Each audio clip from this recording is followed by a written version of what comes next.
Chapter 469. Yun Jioga secretly released the gray moth and warned it before it could speak.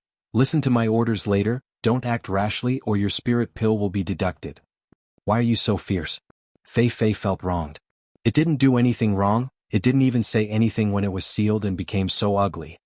I'm not being fierce, I'm just reminding you that this is the enemy's base camp. If you make any mistakes, it's very likely that your master will die.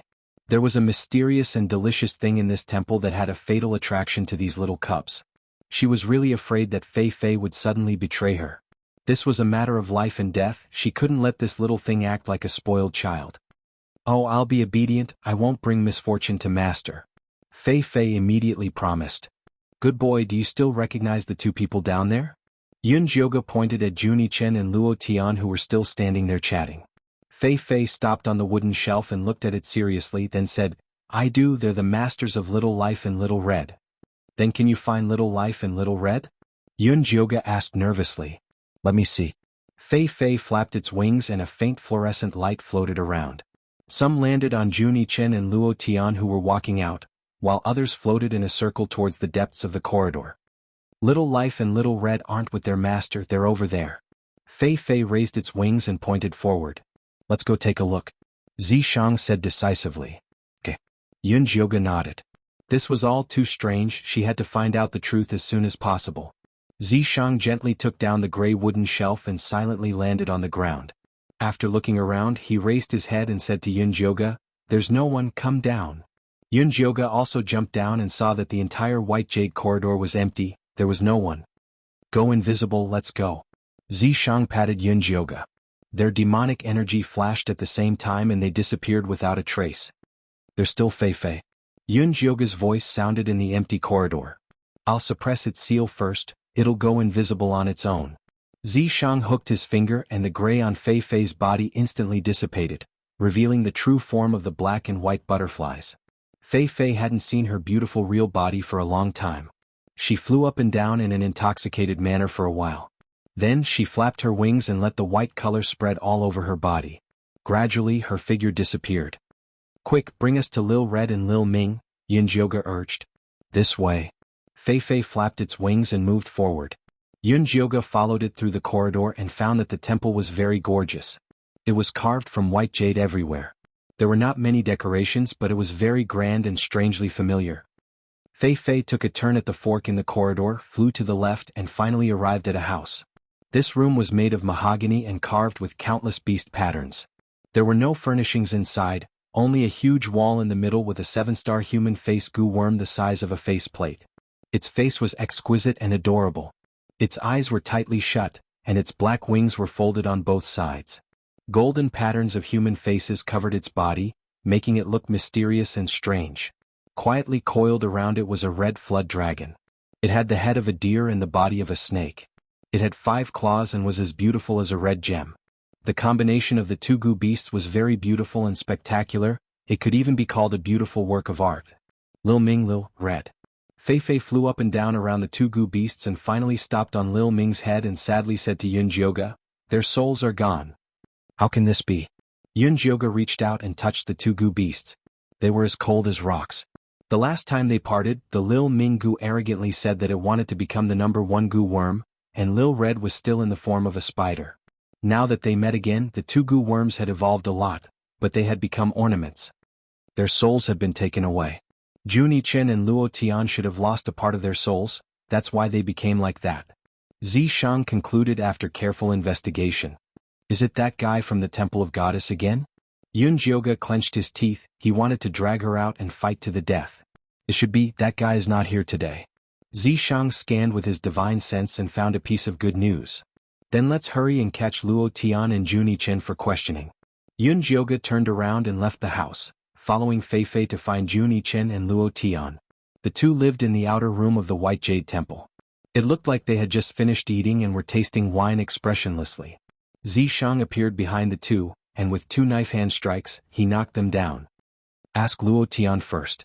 Yun Jioga picked Luo Tian up, patted him awake, and let Zishang use his demon eye to interrogate him. Luo Tian had completely forgotten the past, he did not even remember his own name, he only said that he was Zhang Bao, and had entered the temple as a guard through the selection.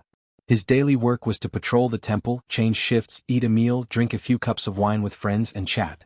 Everything was ordinary, there was not a single clue. His memory soul is missing, his current memory was inserted by someone else. Zishang shook his head, there was nothing he could do about it. Ask Juni-chen again. Yun Jioga woke Juni-chen up, but his answer was exactly the same as Luo Tian's, except that his name was Li Wei. Li Wei? Yun Jioga could not help but think of his loyal guard who was good at divination. Could it be that the two had some kind of relationship? Do you still remember your vital goo? Zishang changed the question to Juni-chen. Vital goo, vital goo. Juni-chen's numb expression finally showed a trace of change. He frowned as if he was trying hard to remember. Its soul was taken away by someone. If we want to save it, we must find the mastermind. Zishang increased the power of his demon eye. Little life, little life. Juni-chen's voice trembled, his teeth chattered, and finally squeezed out two words, Yi-yu. You, did he do it? Yun Jioga came back to his senses, but felt that it was impossible. That guy was cursed and was still lying in the coffin. Alright, he also had a goo called Black Overlord, but he had not seen it. No. Juni-chen breathed heavily, his whole body was sweating profusely, then he fainted. Zishang's demon eye suddenly stopped moving, he pulled Yun Jioga and ran out. That guy is back. It's good that he's back.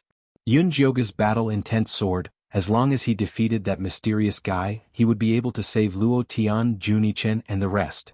Good my ass, you don't even know if it's a man or a woman, human or ghost, how are you going to fight it? It was not that Zishang was a coward, but he instinctively felt that things were not so simple. He could not act rashly before he had a thorough investigation. Alright. Yun Jioga activated his divine power ring, and rushed forward with Zishang.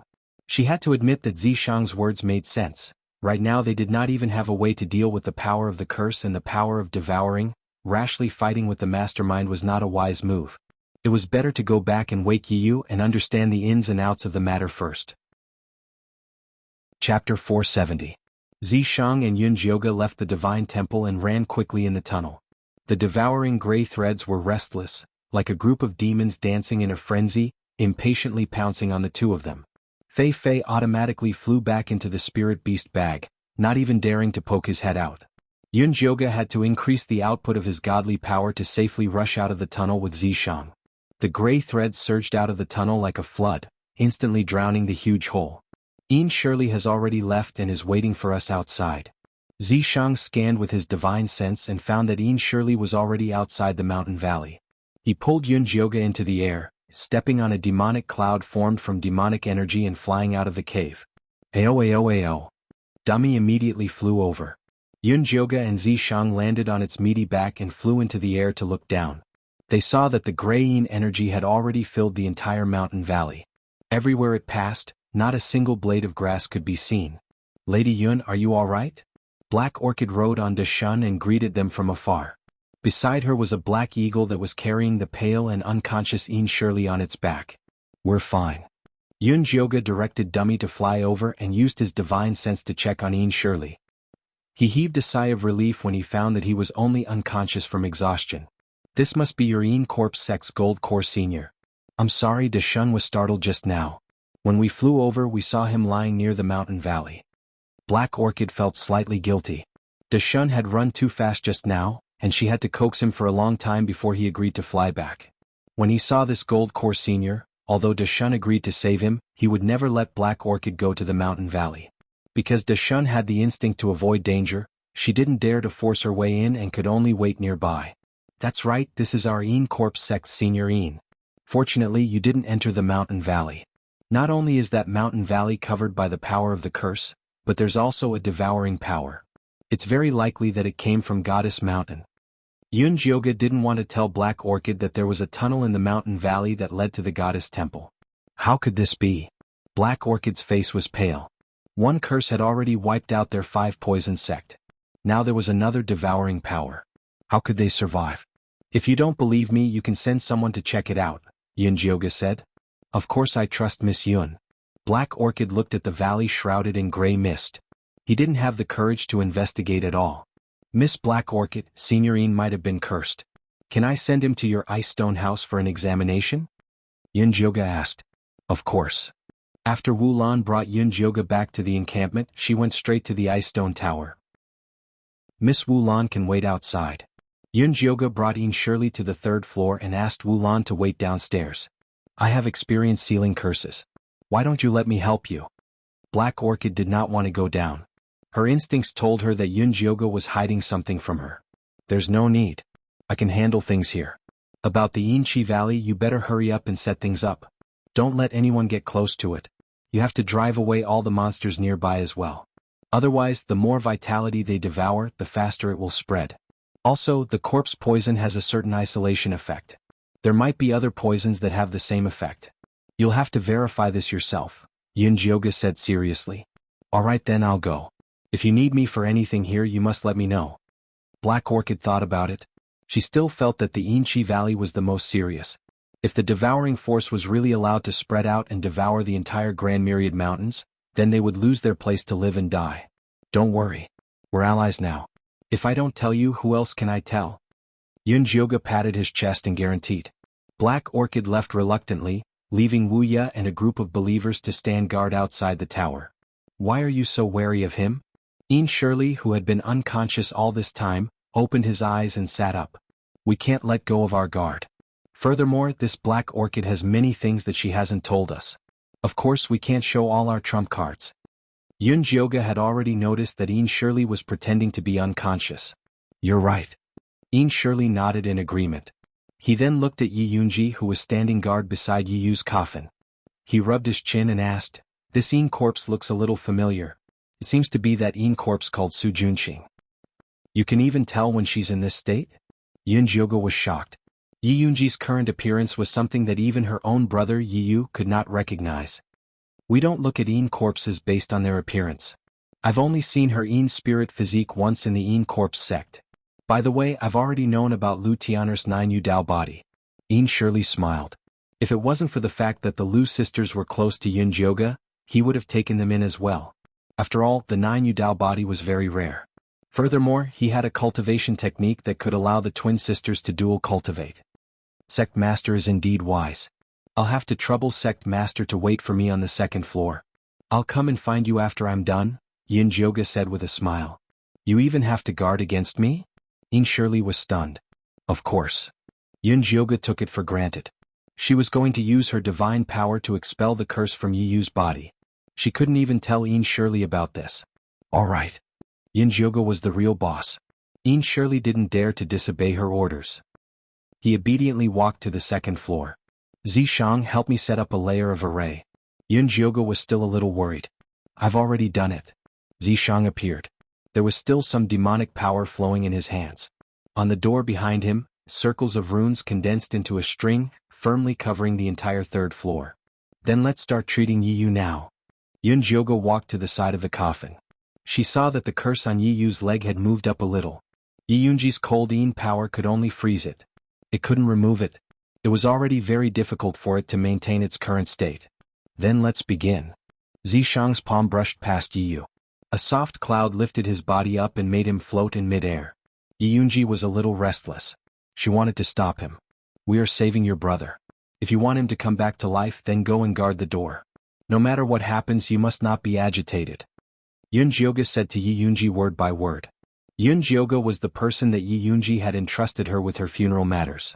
Hence, she instinctively trusted her. Thus, she silently went to the door and guarded it.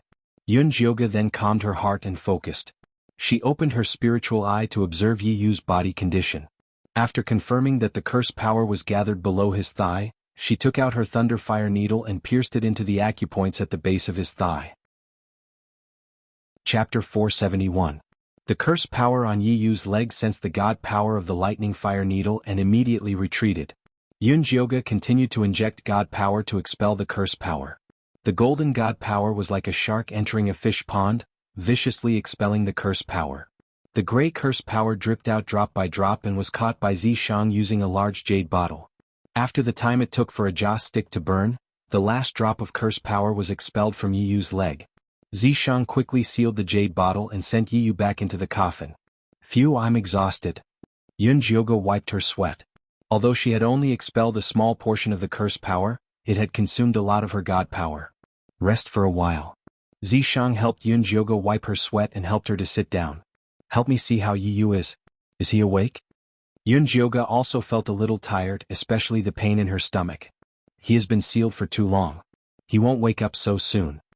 Zishang only needed one look to know Yi Yu's current state. Then feed him a few spirit pills. Yunjioga took out a jade bottle and poured out 2 spirit pills. Zishang flicked the 2 spirit pills into Yi Yu's mouth. Not long after, Yi Yu's eyelashes began to tremble and he slowly opened his eyes. You're finally awake. Why do I have to save you every time I see you? When Yunjioga's voice entered his ears, he thought he was dreaming. Wake up. Hurry up and get up. I have something to ask you. Yunjioga saw Yi Yu's confused face and waved her hand in front of him. Missy, it really is you. Yi Yu had a look of disbelief. Who else could it be? Yunjioga was about to roll her eyes. She didn't know if Yi Yu was lucky or if he had a lot of misfortune, but he always did the same thing every time they met. Why are you here? Yi Yu suddenly sat up from the coffin. Don't worry about that. Just tell me what happened to Juni Chen and Luo Tian. Yunjioga saw that Yi Yu's lips were chapped and poured him a cup of spirit water. They were captured.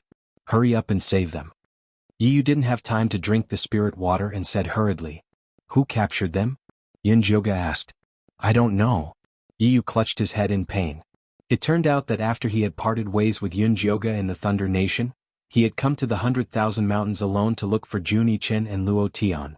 He discovered that both of their cultivations had greatly improved, and their natal gu had also completed several evolutions.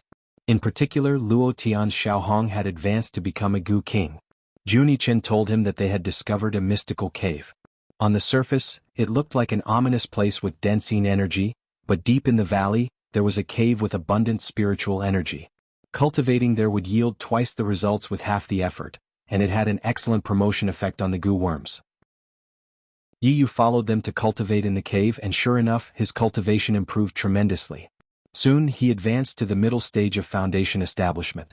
Even Black Overlord advanced several times. After that, the 5 Venom sect's leader suddenly built a divine temple on Goddess Mountain. The spiritual energy in the cave started to feel strange, so we discussed leaving. Because Juni Chen and Luo Tian's natal gu were in seclusion, they would only come out after a day, so they asked me to find a place to stay. I went out for a stroll and found a new cave. When I returned to the valley, I discovered that Juni Chen and Luo Tian were missing. I searched the entire valley but couldn't find any trace of them, so I wanted to go to the 5 Venom sect to investigate. I didn't expect to see the Black Orchid sisters being attacked by a group of stone statues. I saved them, but I was hit. Yi Yu drank a mouthful of spirit water after he finished speaking, then let out a long sigh. At that time he thought he was dead for sure. Then did you go to Goddess Mountain to look for them? Yunjioga asked again. I originally planned to go to the 5 Venom sect to check for information before going to Goddess Mountain. But after I was hit by the curse, I couldn't go. Yi Yu shook his head. Think about it carefully. Did you miss any clues? Otherwise, Juni Chen wouldn't have asked them to look for Yi Yu. Yi Yu thought about it carefully, then shook his head. That day when I returned to the valley, I searched inside and out, but I couldn't find any clues.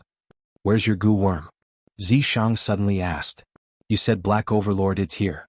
Yi Yu took out a petrified cocoon from his pocket and said sorrowfully, after I was hit by the curse, Black Overlord wanted to help me detoxify the poison, but he turned into stone himself.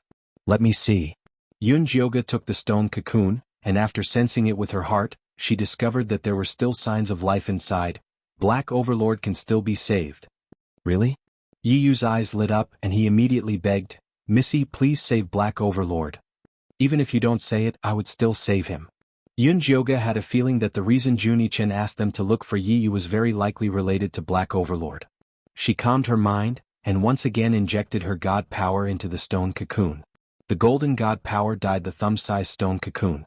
The cocoon slowly melted, revealing a round, black figure. Black Overlord. Yi Yu shouted in surprise. The black figure moved and a large bull head flipped out. It was a half-evolved Black Overlord. Master, are you alright? Black Overlord excitedly wanted to fly back to his master's side, but was grabbed by Yunjioga. Don't be anxious, Black Overlord, I have something to ask you. Big sister, it's you. Black Overlord looked at Yunjioga innocently. That's right, it's me. Let me ask you, on the day Juni Chen and Luo Tian disappeared, did you see anything? Yunjioga stuffed a cherry pill into Black Overlord's mouth. After Black Overlord swallowed it, he immediately became spirited and started to recall in detail.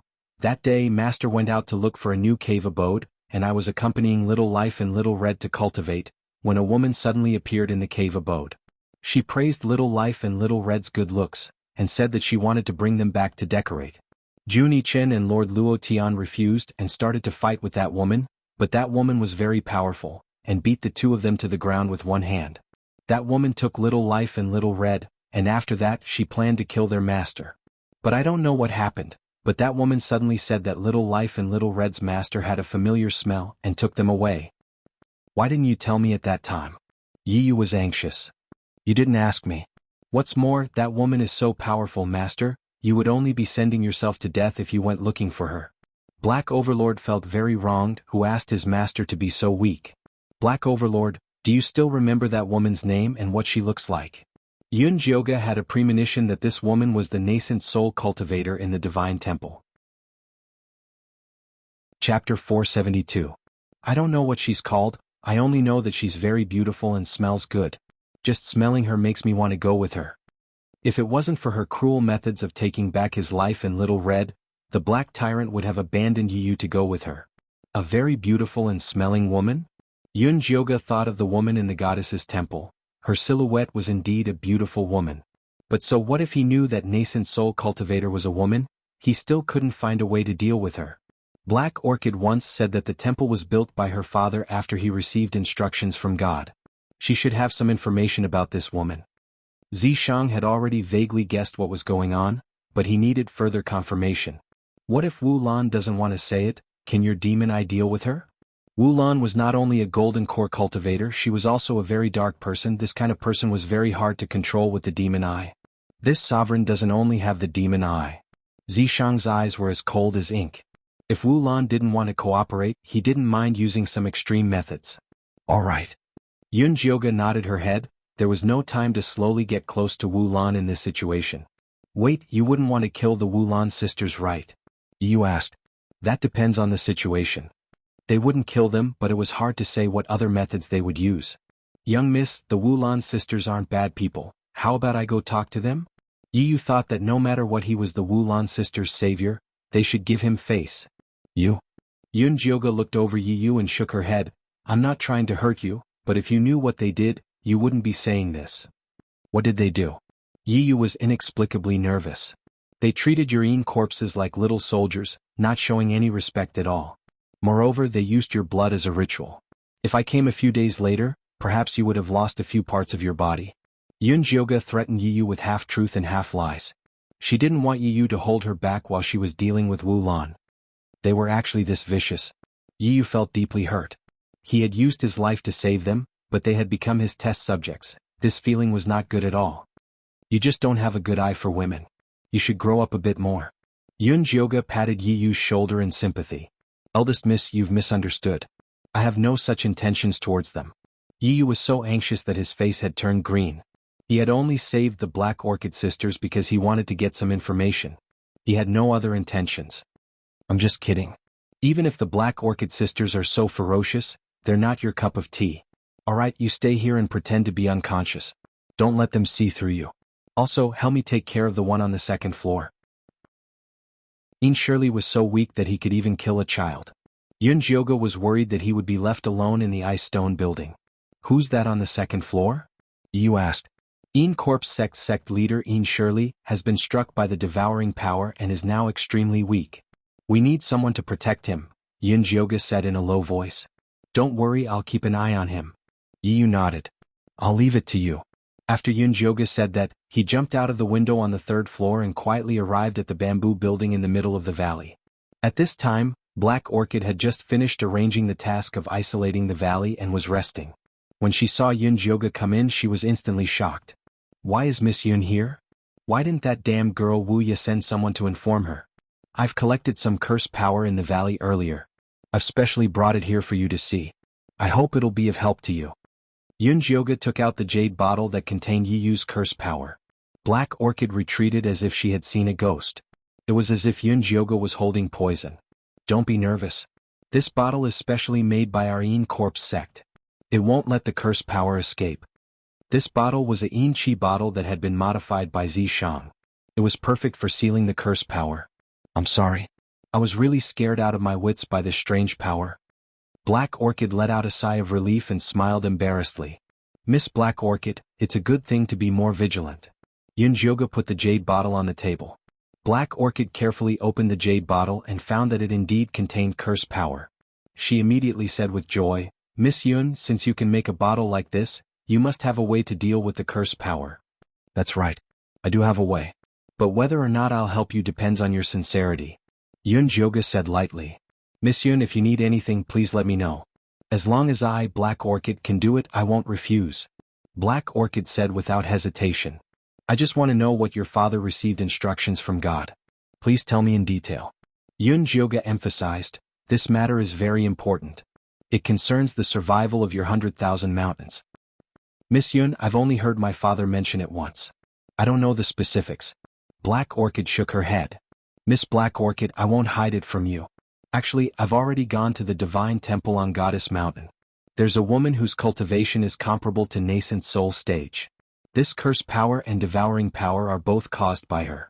I want to help you deal with her, but your attitude makes me feel that it's not worth the risk. Yunjioge said as he observed Black Orchid's expression. Seeing that she was slightly moved but still hesitant, he stood and said, Since I can make a bottle that restrains the curse power, I naturally have a way to leave the 100,000 mountains safely. Since you don't have sincerity, then I'll take my leave. Miss Yun, wait. Black Orchid hurriedly stopped Yunjioge. This was her only hope. She definitely couldn't let her go. Miss Black Orchid, is there anything else? Yunjioge raised his brows and asked. Miss Yun, now that things have come to this, I won't hide it from you. Actually, there's no God's will. It was a woman with profound cultivation who forced my father to help her build a divine temple. This woman is vicious and cruel. Not only did she steal the treasures that our 5 Venoms order had accumulated over the centuries, she also purposely made things difficult for my father and told him to find someone. When Black Orchid spoke of this woman, she gritted her teeth. Her expression was savage and filled with hatred. Who does she want you to find? Yunjioge asked. She wants us to find a woman who is noble and mysterious, beautiful and pure. She even said that this woman is the most perfect person in the world. Be it man or woman, old or young, flying insects or beasts, monsters or demons, as long as they see her, they will fall in love with her. Black Orchid's expression was one of grief and indignation as she said, Miss Yun, do you think there's a woman like this in the world? Even a god is nothing more than this. Such a miraculous woman, I'd like to meet her as well. Yunjioge shook his head. He also felt that this woman was purposely making things difficult for the 5 Venoms Order's master. Because my father failed to help her complete her mission, she turned all of us from the 5 Venoms Order into stone statues in a fit of rage. Black Orchid's eyes reddened and she couldn't hold back her tears. Miss Yun, that woman is a mad woman. Please help me destroy her and save our 5 Venoms Order. Chapter 473. Then have you seen her? What does she look like? What artifact does she use? What are her characteristics? Yunjioge asked quickly. I have never seen her. Father used his last consciousness to tell me these things. Black Orchid shook her head and sighed. If she had seen her, she would have fought her already. Yunjioge frowned and secretly sent a message to Zishang. After talking for so long, there is no clue at all. Who says there isn't? I already know who that woman in the temple is looking for, Zishang replied. Who? Yunjioge asked in surprise. Are you really stupid or just pretending? You are the person she is looking for. Zishang looked Yunjioge up and down. Are you joking? Yunjioge did not feel that she had anything to do with nobility, mystery, beauty, or holiness. She did not have the charm that made men, women, children, insects, beasts, or ghosts fall in love with her. Not the present you, the past you. Yunjioge was a god in his previous life on the Azure Waves continent. Okay, why is she looking for the past me? Yunjioge had a bad feeling. Don't let it be another ill-fated relationship. If I am not wrong, that woman should be the princess of the spirit race, your former maid Yu Ling Er, Zishang said gravely. Ling Er. The face of a beautiful, kind, calm, gentle and considerate woman immediately appeared in Yunjioge's mind. In terms of who was the most loyal to her in the divine palace, Yu Ling Er would definitely be at the top. Even Wan Sha would be behind her. I remember that before I reincarnated, I sent her back to the spirit race to inherit the throne. Yunjioge left a letter for Yu Ling Er, asking her to leave early. Yes, she returned to the spirit race, but not long after she committed suicide. Wan Sha had told him this in private. Impossible. Yunjoga did not believe it. Even if Yuling Er missed her, she should have followed her reincarnation like Wansha did. How could she commit suicide? Why would I lie to you? Wansha once went to the spirit race to investigate but did not find anything.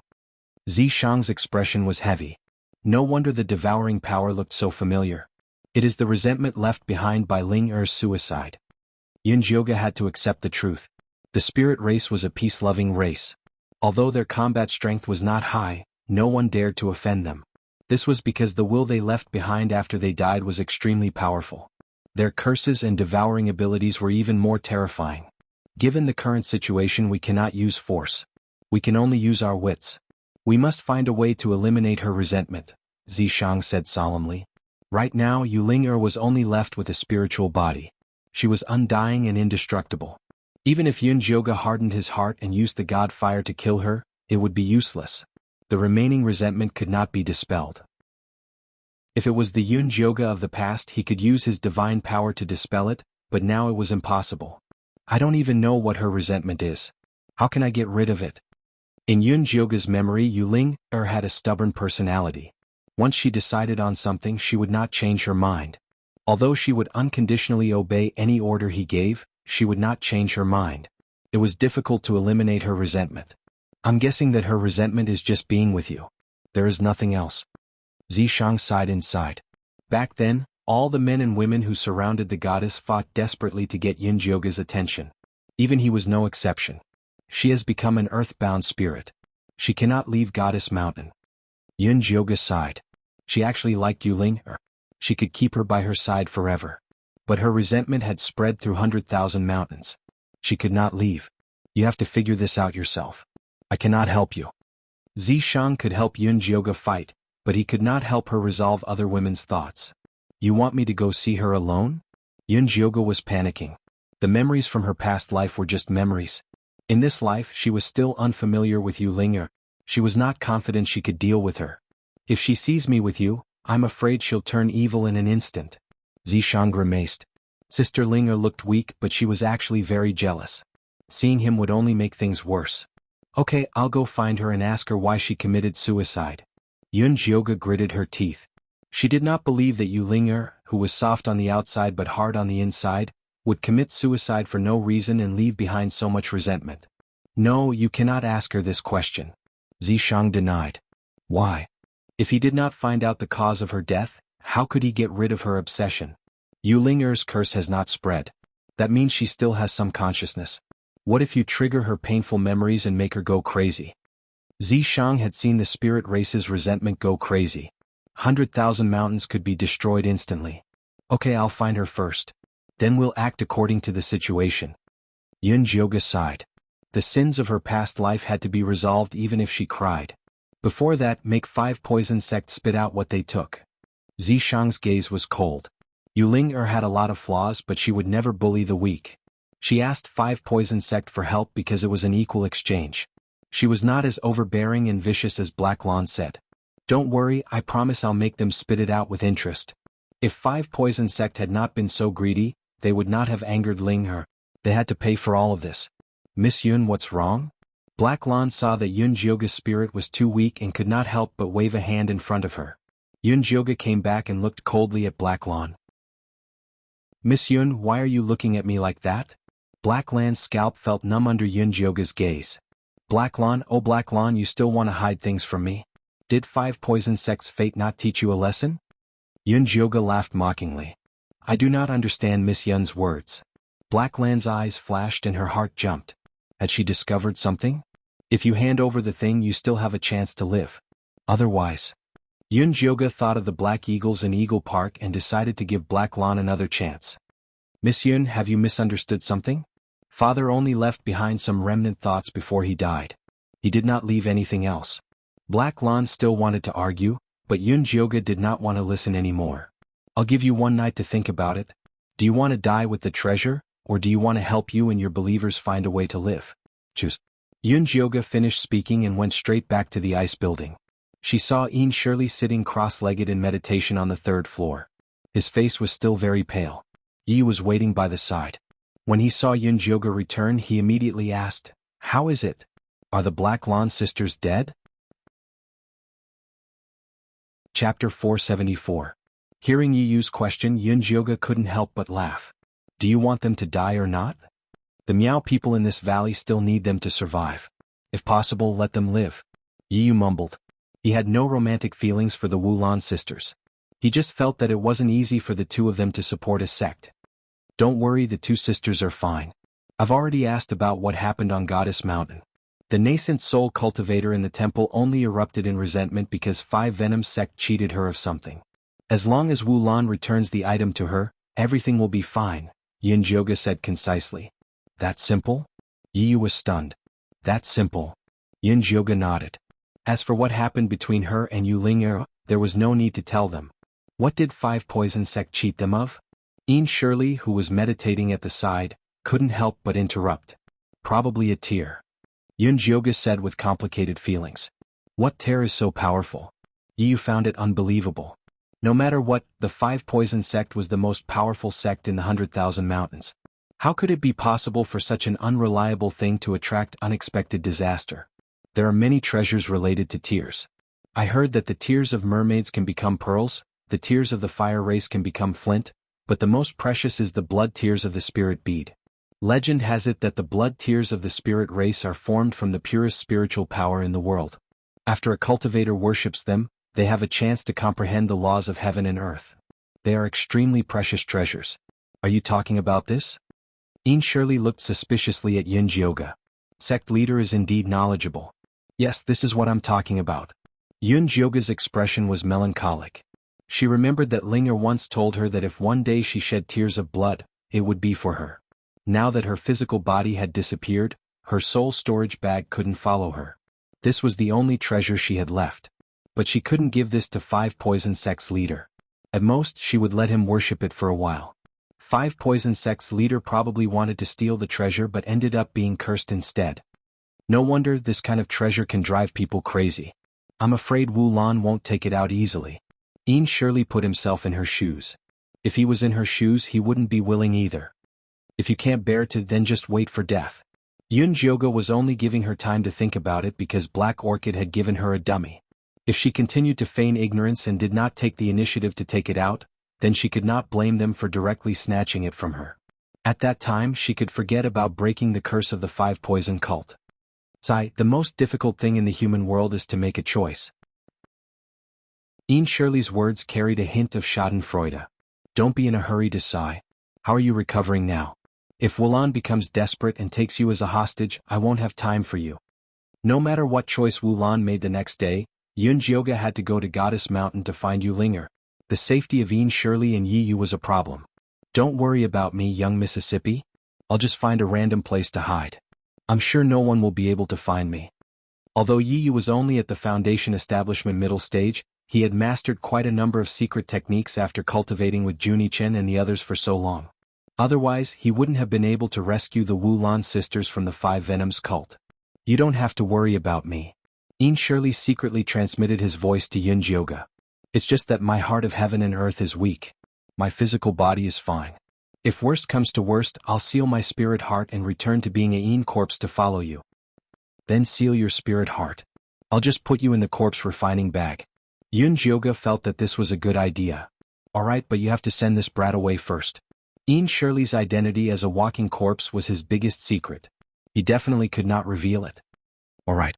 Yunjioge called Yi Yu to the side and said, You can't stay here anymore. Go out and find a place to stay first. Yi Yu strangely felt that this excuse sounded very familiar. Go. That's right, Yunjioge was using Luo Tian and Junichen as an excuse. He didn't care at all how much psychological trauma it would bring to Yi Yu. I'll go now. Even though Yi Yu knew this was a trap, he could only jump in. He took Yi Yunji and sneaked away from the third floor, disappearing into the shadows. Alright, he's gone. Hurry up and come in. Yunjioge said to Ian Shirley. Ian Shirley closed his eyes. His chest, which had been rising and falling slightly, instantly stopped beating. The blood drained from his face and he instantly turned into a corpse.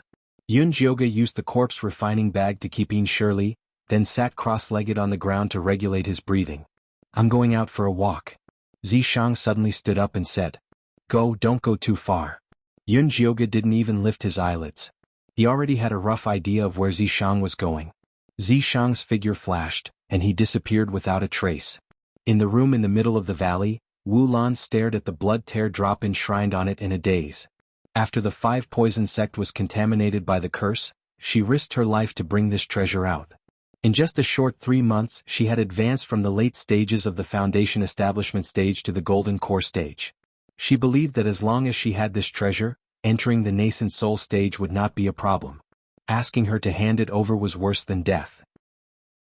But if she didn't hand it over, forget about Yun Jioge, the woman in the temple would not let her go. The reason why she could escape until now was because she had used her father's cover in the 5 poison sect. Even though she knew she could not stay, Wu Lan was still unwilling. Her eyes flashed with ruthlessness. Finally, she walked out of the room and called Wuya over. "Pass down my orders, all believers surround the ice stone building." "Sister, what are you doing?" Wuya asked.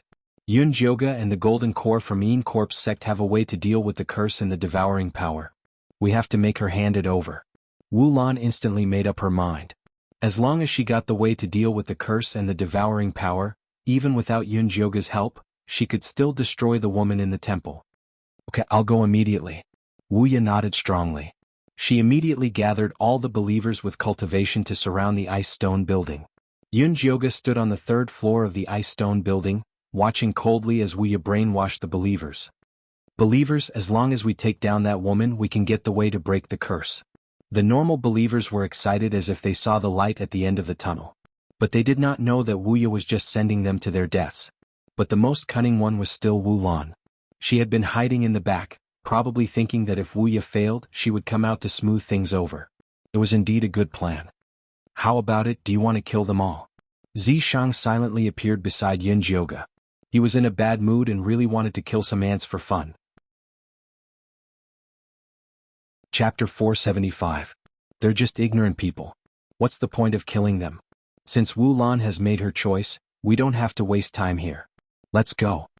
Yun Jioge shook her head. Without looking at Wuya again, she turned and left the building with Zishang. By the time Wuya brought people to kill them, it was already too late. Yun Jioge walked out of the valley and summoned Dummy. "To Goddess Mountain." "No." Dummy responded, then dragged the 2 of them towards Goddess Mountain. Yun Jioge sat cross-legged on Dummy's back and turned to Zishang. "Did you get it?" "What thing?" Zishang raised an eyebrow. "Don't play dumb. Didn't you go out to get Ling Er's blood tears?" Yun Jioge knew what Zishang wanted to do. "Humph, your sister Ling Er shed blood tears for you. Keep them." Zishang took out a jade box unwillingly. He hated everyone who tried to steal Yun Jioge from him, even women. "Look at how jealous you are. I only see her as a sister." Yun Jioge wasn't immoral in her previous life, but she'd never done anything to you, Ling Er. You make it sound nice. Zishang didn't want to appear so petty. But when he thought of how Yun Jioge and Ling Er were inseparable, he felt jealous. "I can't be bothered with you." Yun Jioge rolled her eyes at Zishang and opened the jade box. Inside, there was a crystal-clear, incomparably beautiful tear of blood. It gave off a gentle glow in the dark room. Yun Jioge reached out to touch the blood tear. Pure spiritual power entered her body through her fingers. It was indescribably comfortable. But so long as one calmed down and looked carefully, one would discover that it contained 1,000 words of speechlessness and boundless deep love, and it was simply unbearable. Yun Jioge felt her scalp go numb. She was about to pull her hand back when the blood tear stabbed into her palm and disappeared. What happened? Yun Jioge opened her palm. Her skin was as white as jade. There wasn't even a hole. "The blood and tears she shed for you will naturally return to you. Now that she has discovered your location, she will probably come to get you. I will return to the mark first. Unless absolutely necessary, do not call out to me." After saying that, Zishang transformed into a beam of light and flew back into the mark on Yun Jioge's arm. "Hey, you can't just run away like that." Yun Jioge pinched the seal, but Zishang did not react at all. Not far away, Goddess Mountain suddenly lit up with a gentle white light. A blanket woven from white threads extended down from the temple and came right in front of Yun Jioge. Celestial music played, flower petals fluttered, the Miao people in the temple all knelt on the ground, they stood up and shouted, "Welcome Goddess Darren." Yun Jioge smelled a familiar scent coming from the white carpet. It was Yu Linger's unique fragrance. The spirit race grew up absorbing pure spiritual energy, so they naturally had a very special body fragrance. This was also the reason why Fei Fei, Black Tyrant, and the others always wanted to run with her. Yoga was about to step onto the light carpet when Dummy, who was under her feet, suddenly opened its beak and madly spat out a series of fireballs at the light carpet. The beautiful light carpet suddenly became very fierce. It opened its mouth and swallowed all of Dummy's fireballs. Then it aggressively tried to swallow Dummy. Ow ow ow. Dummy was not afraid. Instead, it looked like it was going to die, and it looked like it was going to fight the white silk to the end. Yoga hurriedly swatted the white silk away. The ferocious white silk was very weak in front of Yoga. After it dispersed, it floated to the side with an aggrieved expression, as if saying, "How could you treat me like this?" Ow ow ow. Dummy squinted its eyes and wanted to continue charging. Yoga hurriedly pressed down on its big head and shouted, "What are you doing, Dummy? Why are you going crazy? Enemies, kill them all, kill them all." Dummy's muddled brain sent a crazy message to Yoga. Originally, its brain was blocked by a golden gray ball of light. Now, the ball of light was even more intense and its brain was about to explode. Calm down. Yoga pinched the thunder fire needle and stabbed it into its Baihui point, forcefully sealing its soul. Dummy's eyes rolled back and it fell straight down. Yoga hurriedly grabbed its huge body and stuffed it into the spirit beast bag, but it made Fei and the other spirit beasts unhappy. So fat it's a hindrance. Bear with it for now. I'll get a bigger one later. Yoga comforted Fei while thinking about Dummy going crazy. This gold core black eagle, which had not yet developed intelligence, had been full of mystery since it appeared. Previously, when Yoga communicated with it, she found that it only had the instinct to eat. This was the first time she saw it explode with such a clear thought. Could it be that the white silk had a grudge against it? "Master, what are you thinking about?" A gentle and sweet voice sounded in Yoga's ear. She looked up and saw Yuling standing on a cloud made of white silk, looking at her. She was still as beautiful and gentle as she remembered, heroic but not lacking in cuteness. It was just that before Ling was still human. Now Ling was just a soul. Her feet were floating and her feet did not touch the ground. "Ling, why did you pick me up again?" In the past, every time she came back from a trip, Yuling would welcome her personally. "Master, I missed you." Yuling seemed to be sighing and smiling. The white silk under her feet turned into a long carpet again, and she brought Yoga into the temple. Yoga was in the white jade corridor. She finally knew why she felt this temple was a bit familiar. Wasn't this the decoration she had in the temple? Although it was a bit crude, she could still see the prototype. "Originally, I wanted to help you build a new god palace. Unfortunately, there is nothing good in this remote place. Even this little bit of white jade took me a lot of effort." Yuling felt very guilty. She could not give the honorable goddess the best thing she could. "It's okay. If I really let you build a temple, Elder Yu will cry," Yoga said very naturally. Elder Yu was one of the builders of the temple. His biggest wish in life was to continuously improve the beauty of the temple. "Master, you must be joking. I don't dare to compare myself to Elder Yu." Yuling giggled. Her eyes and eyebrows curved. The atmosphere was very warm. It was as if time had turned back. Yoga really wanted to ask Yuling why she wanted to commit suicide, but he was afraid the question would provoke her to become evil, so he changed the topic. "I took in a Jindan mount that did not have intelligence. When it saw your white silk, it was as if it saw someone who killed its father. Do you have a grudge against it? Are you talking about the black eagle that was so fat I couldn't see?" Yuling lowered her head and thought carefully. She even asked her white and gray silk. In the end, she shook her head and said, "Master, my white and cursed silk have only appeared in Goddess Mountain and 5 Poison Sect. They have not consumed any black eagle beasts." Chapter 476. Then why is it shaking? Yoga believed that Yuling wouldn't lie to her. It seemed that Dummy was the problem. "Mistress, that mount is too ugly. I'll help you find a prettier one. How about a 7-colored peacock?" Yuling's slender fingers swept through the air. A beautiful and elegant bird appeared in front of Yoga. "It's pretty, but it's not special." Yoga shook her head. Dummy was a bit stupid, but it was already her bird. She had to protect it until the end. "You're right. Mistress has good taste." Yuling worshipped Yoga blindly. If Yoga said flowers were smelly and farts were fragrant, she would nod seriously. Of course. Yoga revealed a reserved and slightly arrogant smile. She was starting to find the feeling of being a goddess. "Mistress, you've been tired outside all day. I've already prepared a medicinal bath for you. Do you want to go now?" Every time Yoga returned from outside, Yu would prepare a medicinal bath to welcome her. The spirit clan was best at making medicinal baths that could cleanse one's body. It was also Yunjioga's favorite. There's no hurry. Let me ask you something first. Previously, I had a few companions waiting outside. Did you see them? Yunjioga briefly explained the symptoms of Cho Sen, Nangongli, and Bailey Moyun. Are you talking about these three? Yu crooked her finger and showed the images of Cho Sen, Nangongli, and Bailey Moyun. Yes, them. Yunjioga nodded. The three of them brought tokens to enter the secret land of chaos and asked to see you. After checking, I let them in. Yu nodded. Wait, you said they had tokens to enter the secret land of chaos. What do you mean? Things were developing differently from what she'd imagined. This god temple leads to a secret area called chaos. I am the gatekeeper. As long as you have a token to enter the secret area, you can enter. I remember that their token was a woman lying in a coffin. Yu waved her finger and drew the scene of what had happened. Cho Sen, Nangongli, and Bailey Moyun were carrying a blood-red coffin. Inside lay Nangongyu. Damn. Yunjioga cursed inwardly. He never thought that Nangongyu would be the token to enter the mystic realm. What was even more hateful was that Nangongli and Bailey Moyun might have already known about this matter, yet they still deceived her together with Cho Senator. This was truly intolerable. Yunjioga swore that if he met them in the mystic realm, he would beat them until their teeth fell out. Sir, I know you are here to enter Chaos Secret Land, but I will not let you in, Yu suddenly said. Why? Yunjioga frowned.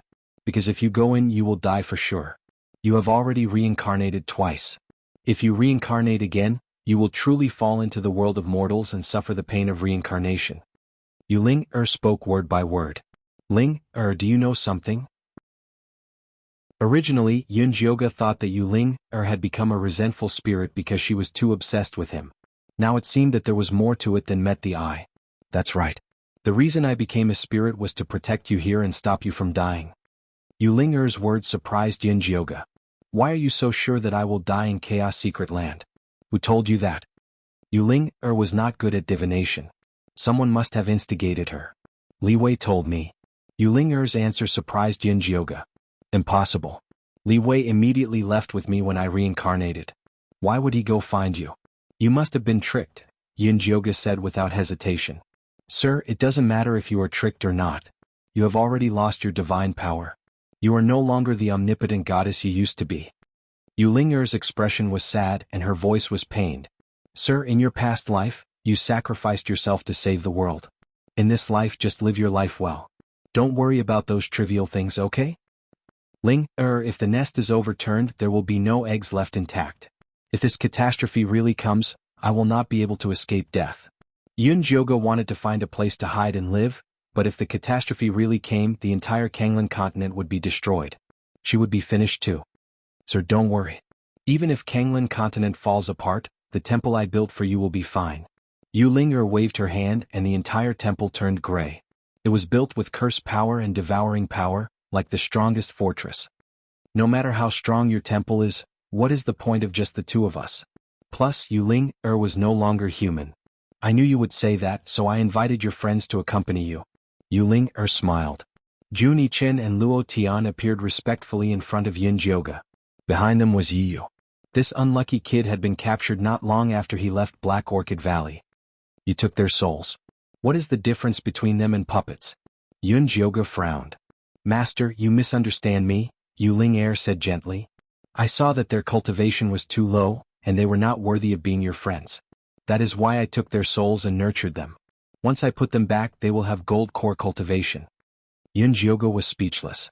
Yu was very good at nurturing souls. She could even nurture a nascent soul, let alone a gold core. Sir, the medicinal bath I prepared is getting cold. Hurry up and soak in it. Yu took Yunjioga's hand and walked through the hallway to the bath. The inside was also carved with white jade. The wide bath was divided into 2 layers like a big pot covering a small pot. The outermost layer was sprayed with spirit water. The middle layer was filled with milky white liquid. It was full of spirit energy and smelled good. Sir, you were poisoned by the 9-bone crusher, Yu explained. Your meridians have been greatly damaged. This medicinal bath can repair your damaged meridians and purify your spirit root. Although it can't reach the phoenix body you had in your past life, it can raise your root to beyond the 1st rank. She came over to help Yunjioga take off his clothes. No, I can do it myself. Yunjioga had bathed with Yu Ling in his past life, but their relationship now was different. It would be strange if they were to be naked. Sir, you used to bathe with me. Yu Ling sighed. She looked sad. The devouring white silk and cursing gray silk also looked listless. You said that I have reincarnated twice. Everything is different. Yunjioga hardened his heart. He did not want to give Yu Ling any hope. I know you like Zishang the most and I know he is always by your side. But it doesn't matter. As long as you are happy, that is fine. Yu Ling bowed to Yunjioga. Then you can bathe yourself. I will guard the door. If you need anything, just tell me. Then she left. When the door closed, Yunjioga immediately called for Zishang. Come out, come out. Chapter 477. Amidst Yunjioga's urgent calls, Zishang finally appeared. He raised his hand and threw her into the pool. With a bang, water splashed everywhere. Yunjioga emerged from the water and shouted angrily, "What are you doing? It's such a good bath.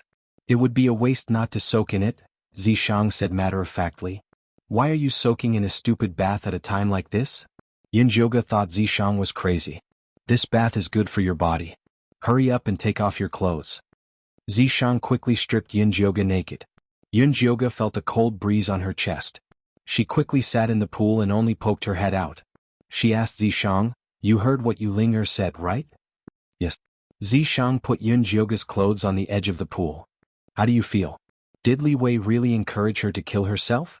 Yunjioga had been reincarnated for too long. She couldn't be sure if those people were still loyal to her. "What did you tell Li Wei?" Zishang turned around and asked. "I told him to reincarnate with me immediately without delay," Yunjioga said with certainty. "Then he won't do anything unnecessary. Li Wei has always been a stickler for rules. If you say one thing, he definitely won't do another." Zishang had been by Yunjioga's side for the longest time and knew her divine guards like the back of his hand. So someone pretended to be Li Wei and went to find Yu Ling? Oh. Yunjioga thought quickly but had no clues. Yu immediately reincarnated after mending the sky. The god palace was in chaos. I don't know who it was, but that person must have hidden very well. Even Wansha couldn't find any clues. Zishang and Wansha had made many guesses, but they couldn't be sure who did it. Damn, if I find out who's behind this, I'll kill him. Yunjioga was angry. The gentle and considerate servant suddenly turned evil and attacked. Even a saint would go crazy. I'll think of a way to send this back for Wansha to investigate. But right now, the most important thing is to find Li Wei in the realm of chaos. If that person pretended to be him, there must be a reason, Zishang said. You know Ling personality. If she's determined to stop me, there's nothing I can do. Yunjioga sighed. Ling had always been stubborn. Originally, she only needed to serve for 10 years before she could leave to inherit the spirit race. But after she took office, she insisted on staying. She would rather be a little maidservant by her side and manage the daily chores of life than return to the spirit race to become the supreme empress. She had even chased away all of the elders who had come to persuade her. Now that she was a spirit and only had her will left and was even. Talk to her again. She listens to you the most. Zishang paused for a moment before continuing. If it really doesn't work, you can order her to commit suicide.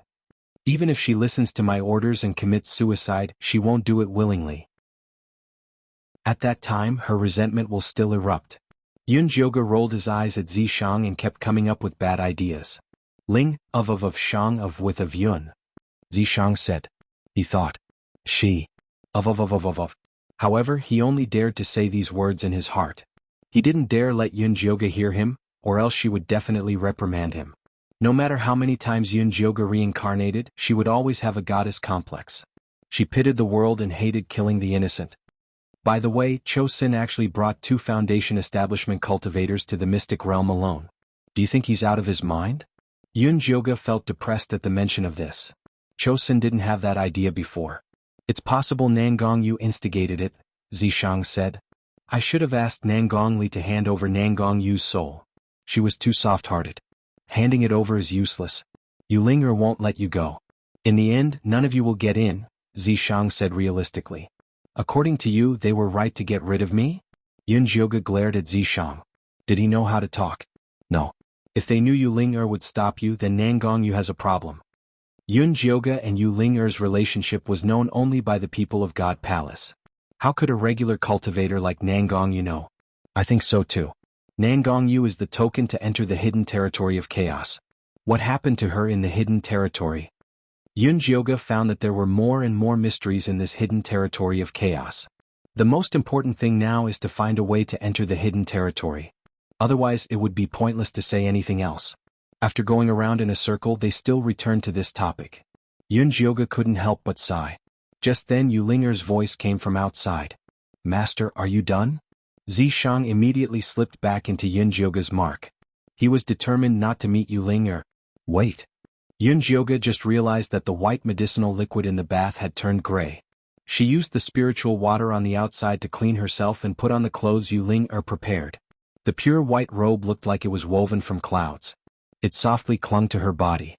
The long hem was like silk rippling in the water, swaying with Yun Jioga's steps. She pushed open the door. The faint fragrance of flowers was refreshing, and heavenly music was pleasant to the ear. 2 rows of servants in blue dresses stood on either side. Yu Ling-er came forward with a smile and said, Sir, I have prepared your favorite heaven fragrance dew.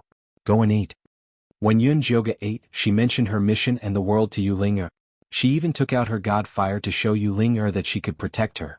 When Yu Ling-er saw Yun Jioga's pitiful amount of god power, she almost cried. She was even more determined to protect her. At night, Yun Jioga firmly refused Yu Ling-er's suggestion to stay with her. She lay down on the cloud bed, exhausted. How stupid are you to show your god power to her? Zishang said unceremoniously. If you can do it, then do it. Yun Jioga snapped. Zishang didn't say anything. He really couldn't do anything to Yu Ling-er. If the soft way doesn't work, then I'll do it the hard way. Yun Jioga jumped up from the bed and decided to go into the hidden territory of chaos. She quietly opened the door and found there were only puppet guards in the hallway.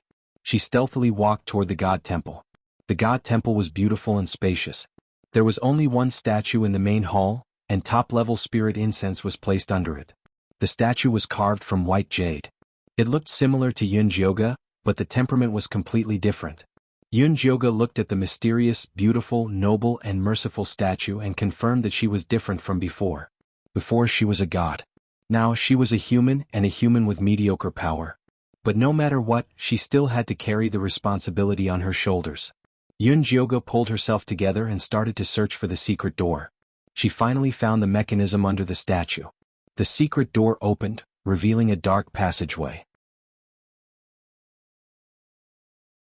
Chapter 478. Yun Jioga walked in without hesitation. He saw that the dark walkway was filled with black death air. It was a stark contrast to the beautiful temple. At the end of the walkway was the entrance to the secret place. A disgusting smell wafted into his nose. There was a mirror at the entrance of the secret place, and it reflected a horrible scene. There were thousands of miles of white bones. It was like hell on earth. This is not a secret place, it's a place of death. Yun Jioga reached out to touch the mirror but found nothing. This is just a small part of the secret place. If you want to go in, you must find the real entrance, Zishang said from inside Yun Jioga's mark. Where is the real entrance? Yun Jioga opened his spirit eye and looked around, but there was nothing. Only Yu Ling-er knows the real entrance and only she can open it. He was powerless. I thought you could do anything. Yun Jioga noticed that Zishang was very careful around Yu Ling-er. He didn't even dare show his face. That depends on the situation. Unless I kill myself and become a spirit body, then I can fight her. The curse and the devouring power were formed by resentment. After finding Yun Jioga, he had no regrets. It would be difficult to kill himself. In the end, I still need her help. Yun Jioga felt like this was an unsolvable problem. Not good she's here. Just as Zishang spoke, Yu Ling-er appeared in front of Yun Jioga. At this time, the handsome and beautiful face was ashen like a corpse. Her red eyes stared at Yun Jioga as she angrily and sorrowfully said, My lord, I have already done this, why won't you listen to me? Ling-er, I have to go to this secret place. Yun Jioga tried to reason with her. But Yu Ling-er didn't want to listen. Mister, you have been bewitched. I will not watch you die. After Yu Ling-er said this, she used the gray silk to bring Yun Jioga back to the room and lock him up. Yu Ling-er, what do you mean? Are you going to lock me up? Yun Jioga couldn't believe the once gentle and beautiful Ling-er would treat him like this. Mister, I am doing this for your own good. One day you will understand my difficulties. Yu Ling'er's voice faded away, leaving behind only the gray silk around the room. Angrily, Yun Jioge ignited his divine flame and aimed it at the grayish-white threads. Unfortunately, even after burning layer after layer, she couldn't even burn a hole until her divine power was exhausted. It's useless. You're too weak right now. Zishang didn't want to hurt Yun Jioge's feelings, but this was reality. *CK. Yun Jioge's chest heaved violently, but he quickly calmed down. Losing his temper wouldn't solve the problem. He had to think of another way. Zishang, what do you think about me tricking her into not going to the Arcana realm, then leaving this place and finding another passage to enter? Yun Jioge recalled what Bailey Moyun had said, that the Golden Core cultivators of the 5 great sects of the righteous path had formed teams and entered the mystic realm through another passage. It's useless. She will never let you go. Zishang waved his hand and an image appeared before Yun Jioge. The goddess mountain had already been covered by the densely packed threads, turning into an incomparably tall mountain. Even if I take you and escape, she will chase you to the ends of the earth. Everywhere she goes, lives will be lost. I'm guessing that the person who encouraged Yu Ling'er to kill herself would love to see that happen. Although Zishang didn't know who that person was, he was sure that they didn't have good intentions. Then what do I do? Am I going to be trapped here until I die? Yun Jioge was depressed. There's nothing bad about being trapped here. Yu Ling'er is best at making medicinal baths to help people train their bodies and also to nurture their souls. If you cultivate here for 10 years, forget Yuanying, you'll be able to reach demigod. Zishang was giving Yun Jioge hope. If demigod is so easy, then how come there's only one goddess in a few thousand years? Yun Jioge said impatiently. Since we can't get out now, why don't we take care of ourselves? That will be good for you. Zishang wasn't in a hurry to leave because of this. If Yu Ling'er was used well, it would be an opportunity for Yun Jioge. Okay then. Yun Jioge sighed. Solving Yu Ling'er's obsession required time. Now he had no other choice. The next day, Yun Jioge took the initiative to ask Yu Ling'er to make a medicinal bath for her. Yu Ling'er was very excited. She felt that Yun Jioge had thought it through, so she immediately made one for her. Just like this, she soaked for 3 days. Yun Jioge's meridians were unprecedentedly good. In an instant, she entered gold core from the early stage of foundation establishment. It was even faster than wearing the wind and thunder wings. Yun Jioge was very uneasy. Making a powerful medicinal bath required a lot of resources. Yu Ling'er didn't have enough, so she could only plunder. She didn't know what was going on in the 100,000 mountains. This feeling made her very uneasy. Zishang, we can't go on like this. We have to find a way to leave. Otherwise, I'm afraid Ling'er will do something stupid. Yun Jioge looked for Zishang to discuss. Yu Ling'er only made a few medicinal baths. What's there to worry about? Zishang naturally knew that Yu Ling'er was plundering resources, but he didn't care. In any case, when the calamity arrived, the continent would be destroyed. It was better to give them to Yun Jioge to nourish. In the end, this was what Blue Wave's continent owed her. What do you mean?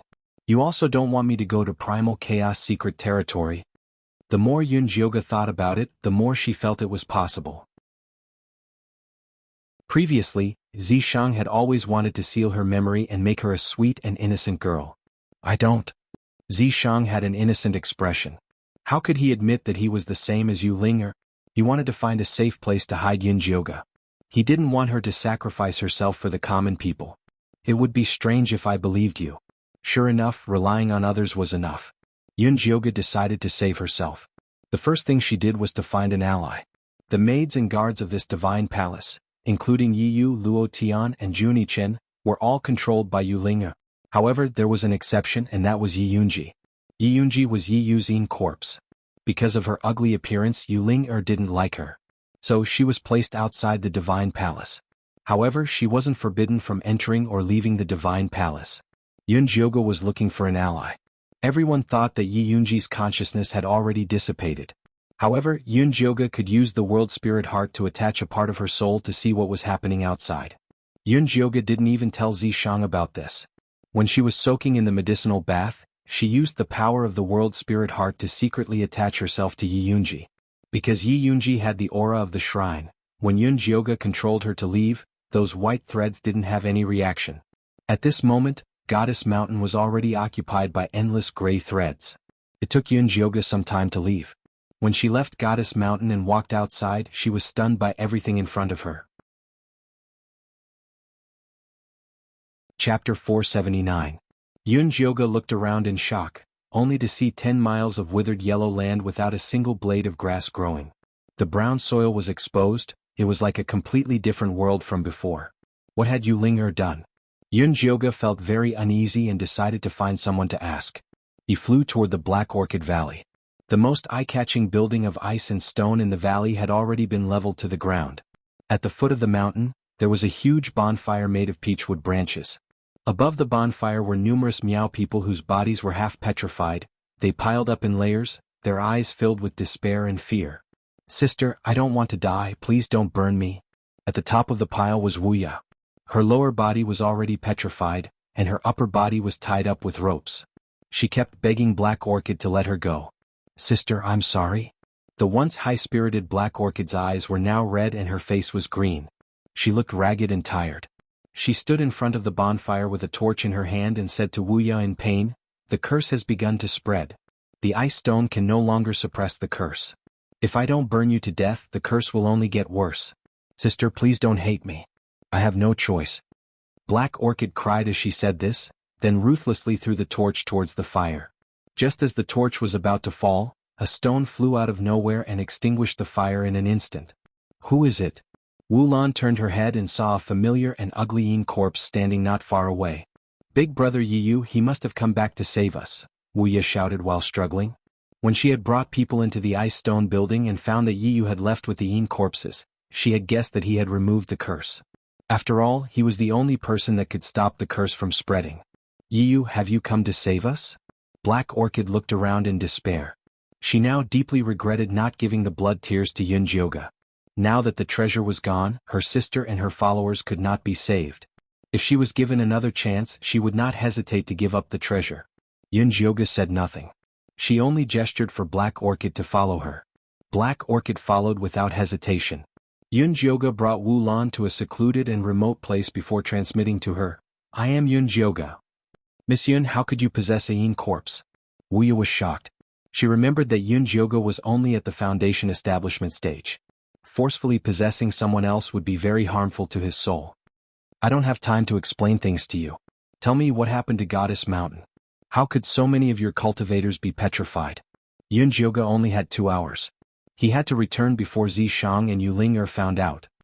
The devouring power around Goddess Mountain suddenly erupted. Not only did it suck dry the spirit veins of the mountains and rivers nearby, it even snuck into our valley and devoured the cultivation of many cultivators. Black Orchid's mood was incredibly heavy. The Goddess Mountain's divine temple had been established for a long time, but it had always been extremely obedient. She didn't think that it would be so terrifying when it erupted, simply as terrifying as a plague. "Is the situation serious?" Yun Jioga's heart tightened. "I don't know what to say. Miss Yun, take a look for yourself." Black Orchid called Great Shun over. Yun Jioga followed the Black Orchid and flew out of the valley towards the place where the normal Miao people gathered. Along the way, all kinds of wild beasts were running towards the depths of the forest as if they were escaping from some disaster. The small river, which used to be filled with gurgling sounds, had mostly dried up, revealing the grayish-yellow riverbed. The poor Miao people knelt by the riverside with looks of despair on their faces, praying for the river to flow again. "Miss Yun, we're not the only cultivators in the 100,000 mountains. There are also many normal people. That woman in the divine temple devoured the spirit veins and stole resources. If this continues, the people will be plunged into misery and suffering, and corpses will be everywhere. I beg you to help me get rid of her." Black Orchid suddenly knelt down and bowed deeply to Yun Jioga. Yun Jioga released a gentle force to support her knees and said, "If you really have the heart, then help these living beings. I'll think of a way to deal with the divine temple." With that, she jumped off Great Shun's back and flew back to the divine temple. After Yun Jioga placed Yi Yunji in Yi Yu's house, her soul returned to her body. "Are you crazy? You actually split your soul to go out and play? If your soul is destroyed, you'll be an idiot for the rest of your life." Zishang looked at Yun Jioga furiously. Seeing that Yun Jioga wasn't moving in the water, he thought that something had happened to her. He didn't expect her to split her soul and go out. Yun Jioga didn't say anything and only looked at him coldly. "What's wrong?" Zishang sensed that something was wrong. "You know what Yu Ling did, right?" The outside world was already in chaos, and she didn't believe that Zishang didn't know anything. "What did Yu Ling do? Didn't she just make a medicinal bath for you?" Zishang turned his head slightly and avoided Yunjioga's gaze. She used other people's lives to help me make a medicinal bath and you say that's all? Yunjioga angrily slammed her palm on the water, and the dark red medicinal liquid splashed onto Zishang's handsome face. You didn't ask her to do it. Even if the Tao of Heaven blames her, it won't be on you. Zishang was expressionless. Cultivators fought against the heavens and it didn't matter what method they used as long as it worked. Yunjioga knew that Zishang was a bit cold towards the people of the world, but she didn't expect him to be this cold.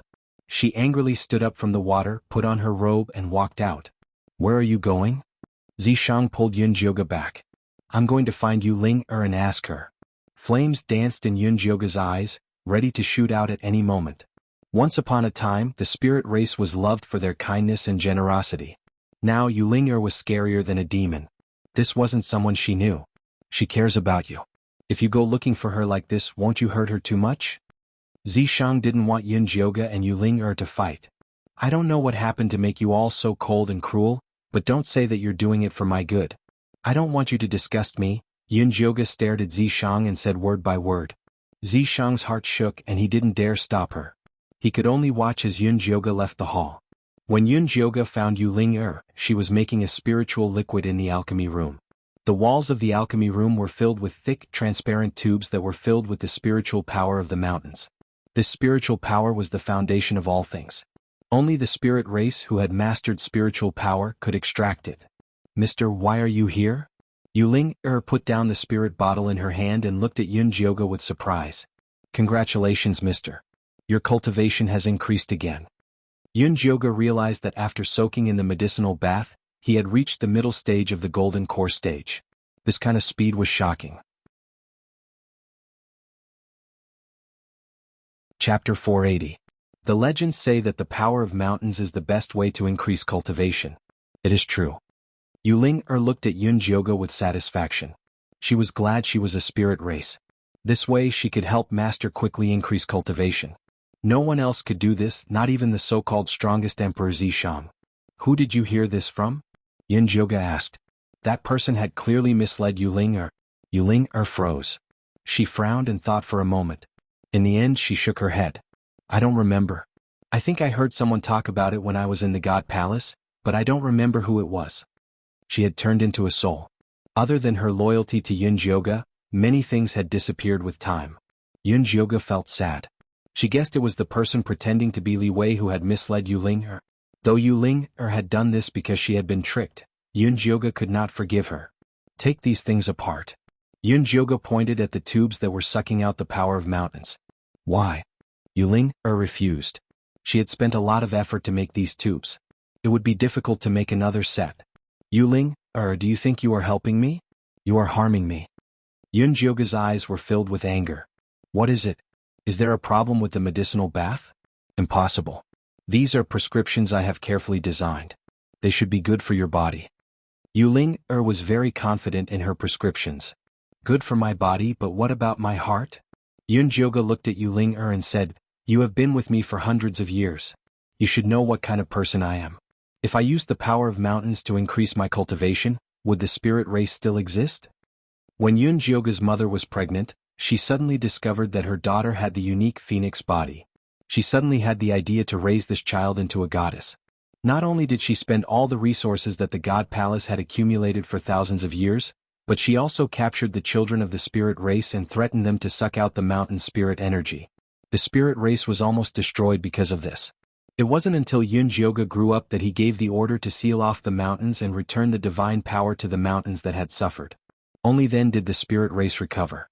The spirit race has suffered in the past. Why must you inflict the suffering on others? Yunjioga barked. Sir, I just... Yu Ling's ruddy face turned ashen and her lips trembled. She wanted to explain but was interrupted by Yunjioga. I know you are doing this for my own good, but this is not what I want. Destroy the tube and restore the power of the mountains and rivers. No. Yu Ling gritted her teeth and stubbornly said, I am the one who absorbed the power of the mountains and rivers. Even if there is a divine punishment, it will only fall on me. As long as you are well, Ling has no regrets. An obsession was an obsession because it could not be removed. Even Yu Ling herself could not remove it. Yunjioge finally gave up on trying to reason with Yu Ling-er. Yu Ling-er, who used to be magnanimous and reasonable, was already dead. What was left was only her devil-like obsession. Since there was no way to convince him, he could only use forceful methods. Ling-er, from the moment you chose to kill yourself, you have given up the right to follow me. Go where you belong. Yunjioge's hand emitted a golden god fire. The holy light covered the entire place. The faint golden light contained a terrifying and dangerous power. The grand and majestic god temple turned to dust, revealing the curse's instinct to devour. Yu Ling-er's body floated in the air. Her gray eyes looked painfully at Yunjioge and said, "Sir, do you want to kill me? It is not that I want to kill you. You have already killed yourself." Yunjioge sighed and flicked his finger. The golden god fire flew towards Yu Ling-er. "No, I don't want to die." Yu Ling-er's hair stood up. Gray death marks snaked down from her forehead to her entire body. The wild curse's devouring power surged. The entire goddess mountain was shaking. Endless gray threads blocked Yunjioge's god fire in the air. The golden light gradually dimmed. Yunjioge's expression did not change. He kept sending spirit power into the god fire. Seeing the horrifying Ling-er in her darkened state, she was even more determined to destroy her at all costs. Otherwise, before the catastrophe arrived, Yu Ling-er would have pierced through the azure-tide continent. "Sir." Yu Ling-er also felt Yunjioge's murderous intent. She had sacrificed everything for Master, abandoning her life and her clansmen, only to receive Master's merciless killing intent. She was not willing. Yu Ling-er's resentment was getting heavier and heavier. The grayish-white threads started to turn black as if they were dyed by ink. They even darkened the sky of Goddess Mountain.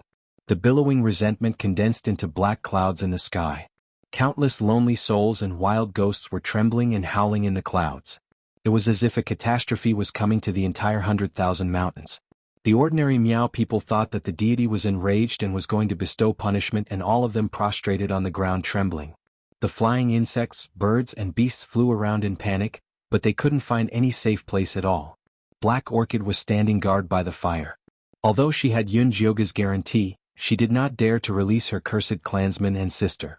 When she saw the resentment clouds on top of Goddess Mountain, an expression of extreme fear appeared on her face. Although she wanted Yunjioge to deal with the demoness, it was definitely not a situation where both sides would suffer. Otherwise, even if Yunjioge could kill the demoness, 100,000 mountains would be destroyed, and they wouldn't be able to survive. As the wind and clouds changed color, Yunjioge floated in the sky, her clothes fluttering in the wind. Although the divine fire on her fingertip was weak, there was no sign of it being extinguished. She kept advancing towards Yu Ling-er. Yunjioge knew that Yu Ling-er was very wronged, very sad and very angry. But other than destroying it, she had no other way to resolve it. At this moment, a purple spear whistled through the clouds. Everywhere it passed, the grayish-black threads were all shattered. Yu Ling-er raised her hand and a huge black hand grabbed at the spear. The two collided with each other, creating a loud bang. A huge shockwave rippled out, setting off monstrous waves. Yunjioge was blown away by the huge waves and involuntarily flew into the distance. Finally, she fell into a gentle but firm embrace. "Zishang, why are you here?" Yunjioge looked in shock at Zishang standing behind her. Hadn't this guy been hiding from Yu Ling-er? "Zishang, you've finally shown yourself." Yu Ling-er's eyes were full of hatred.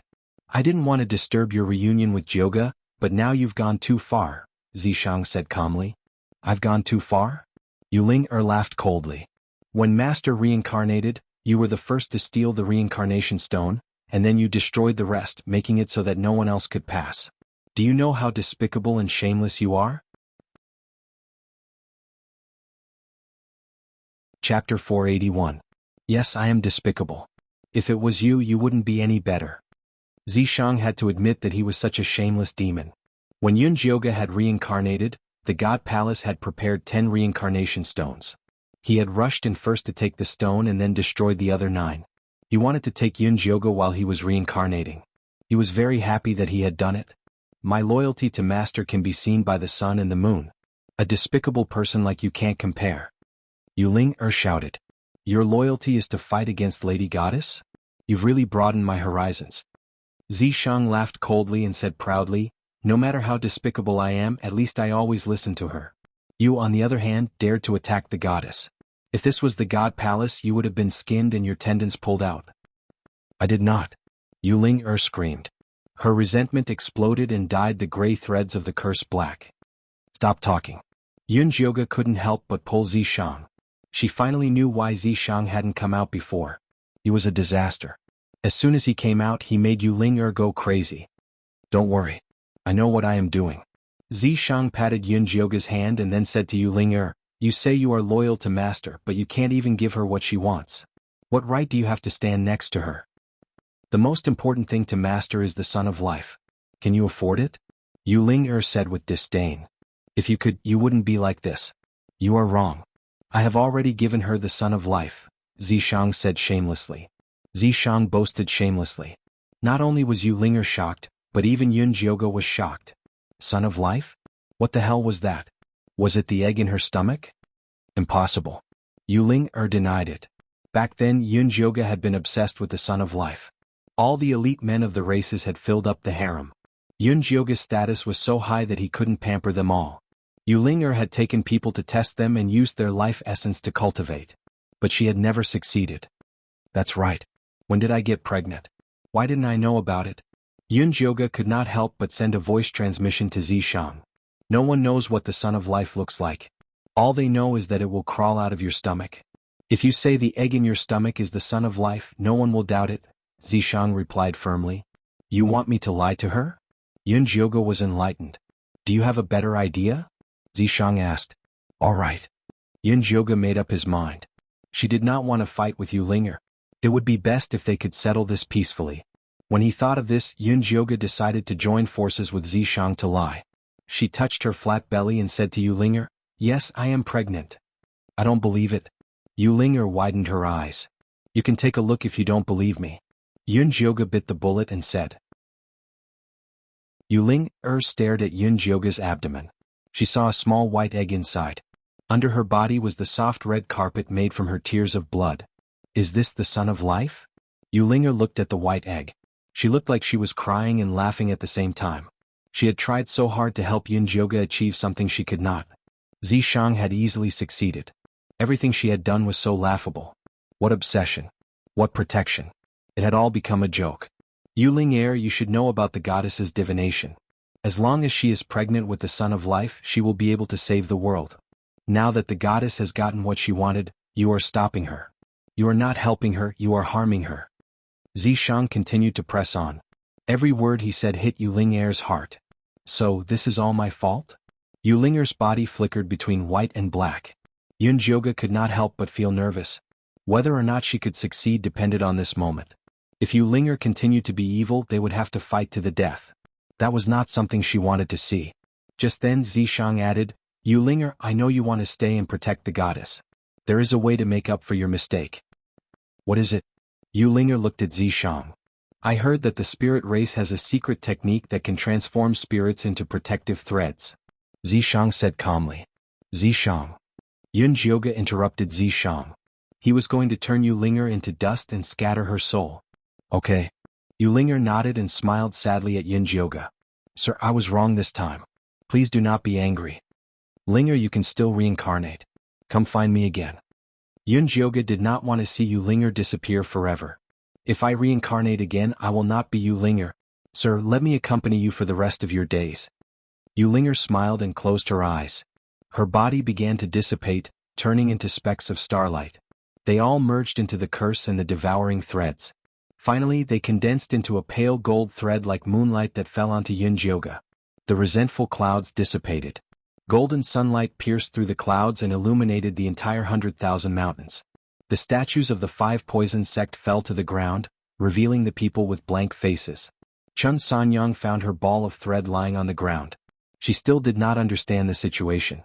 Wu Lan found the lime on her sister's body falling off and quickly helped her down from the fire. Spirit power returned to the mountains and rivers. The river surged again. The Miao people cheered. The fish, insects, birds and beasts also shouted happily. Yun Jioge looked at the pale gold thread wrapped around her hand with a complicated expression. This is the sky-level spirit thread condensed from Yu Ling's soul power. After you put it in your dantian, it will be of great benefit to your cultivation, Zishang said softly. Didn't you think of all this a long time ago? Yun Jioge looked up at Zishang.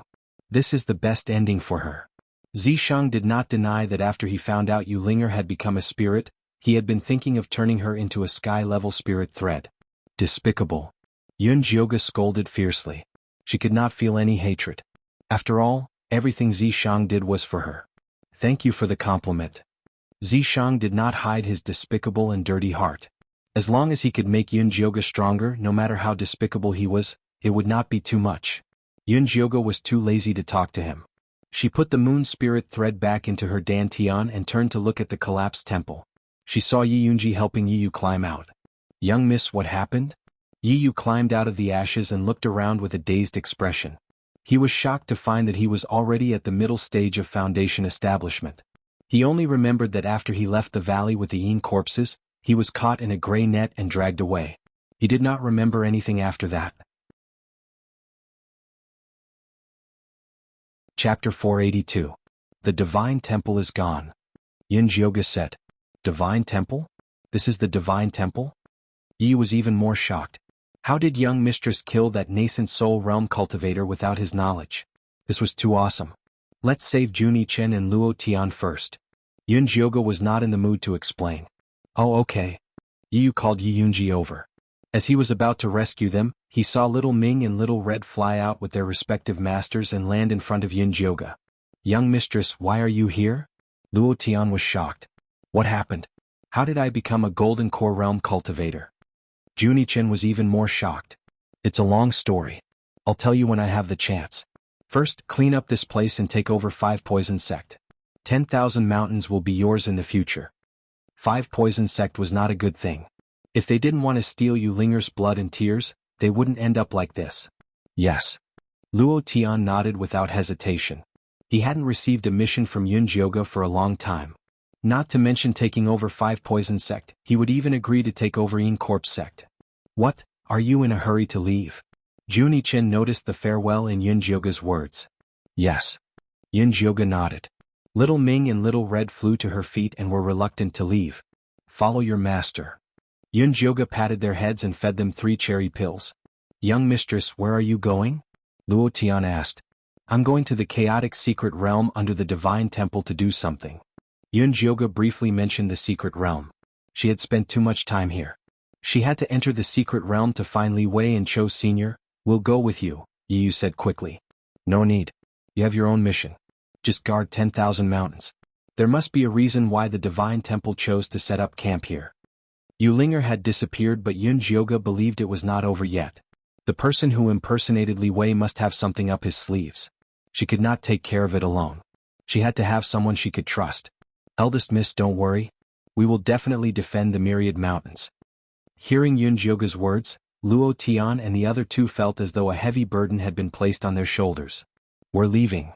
Yun Jioga bade them farewell in a straightforward manner before he led Zishang down the Divine Temple. Although the top had collapsed into a large area, the bottom was undamaged, and the dark passageway's death chi was even more intense. Are we really going?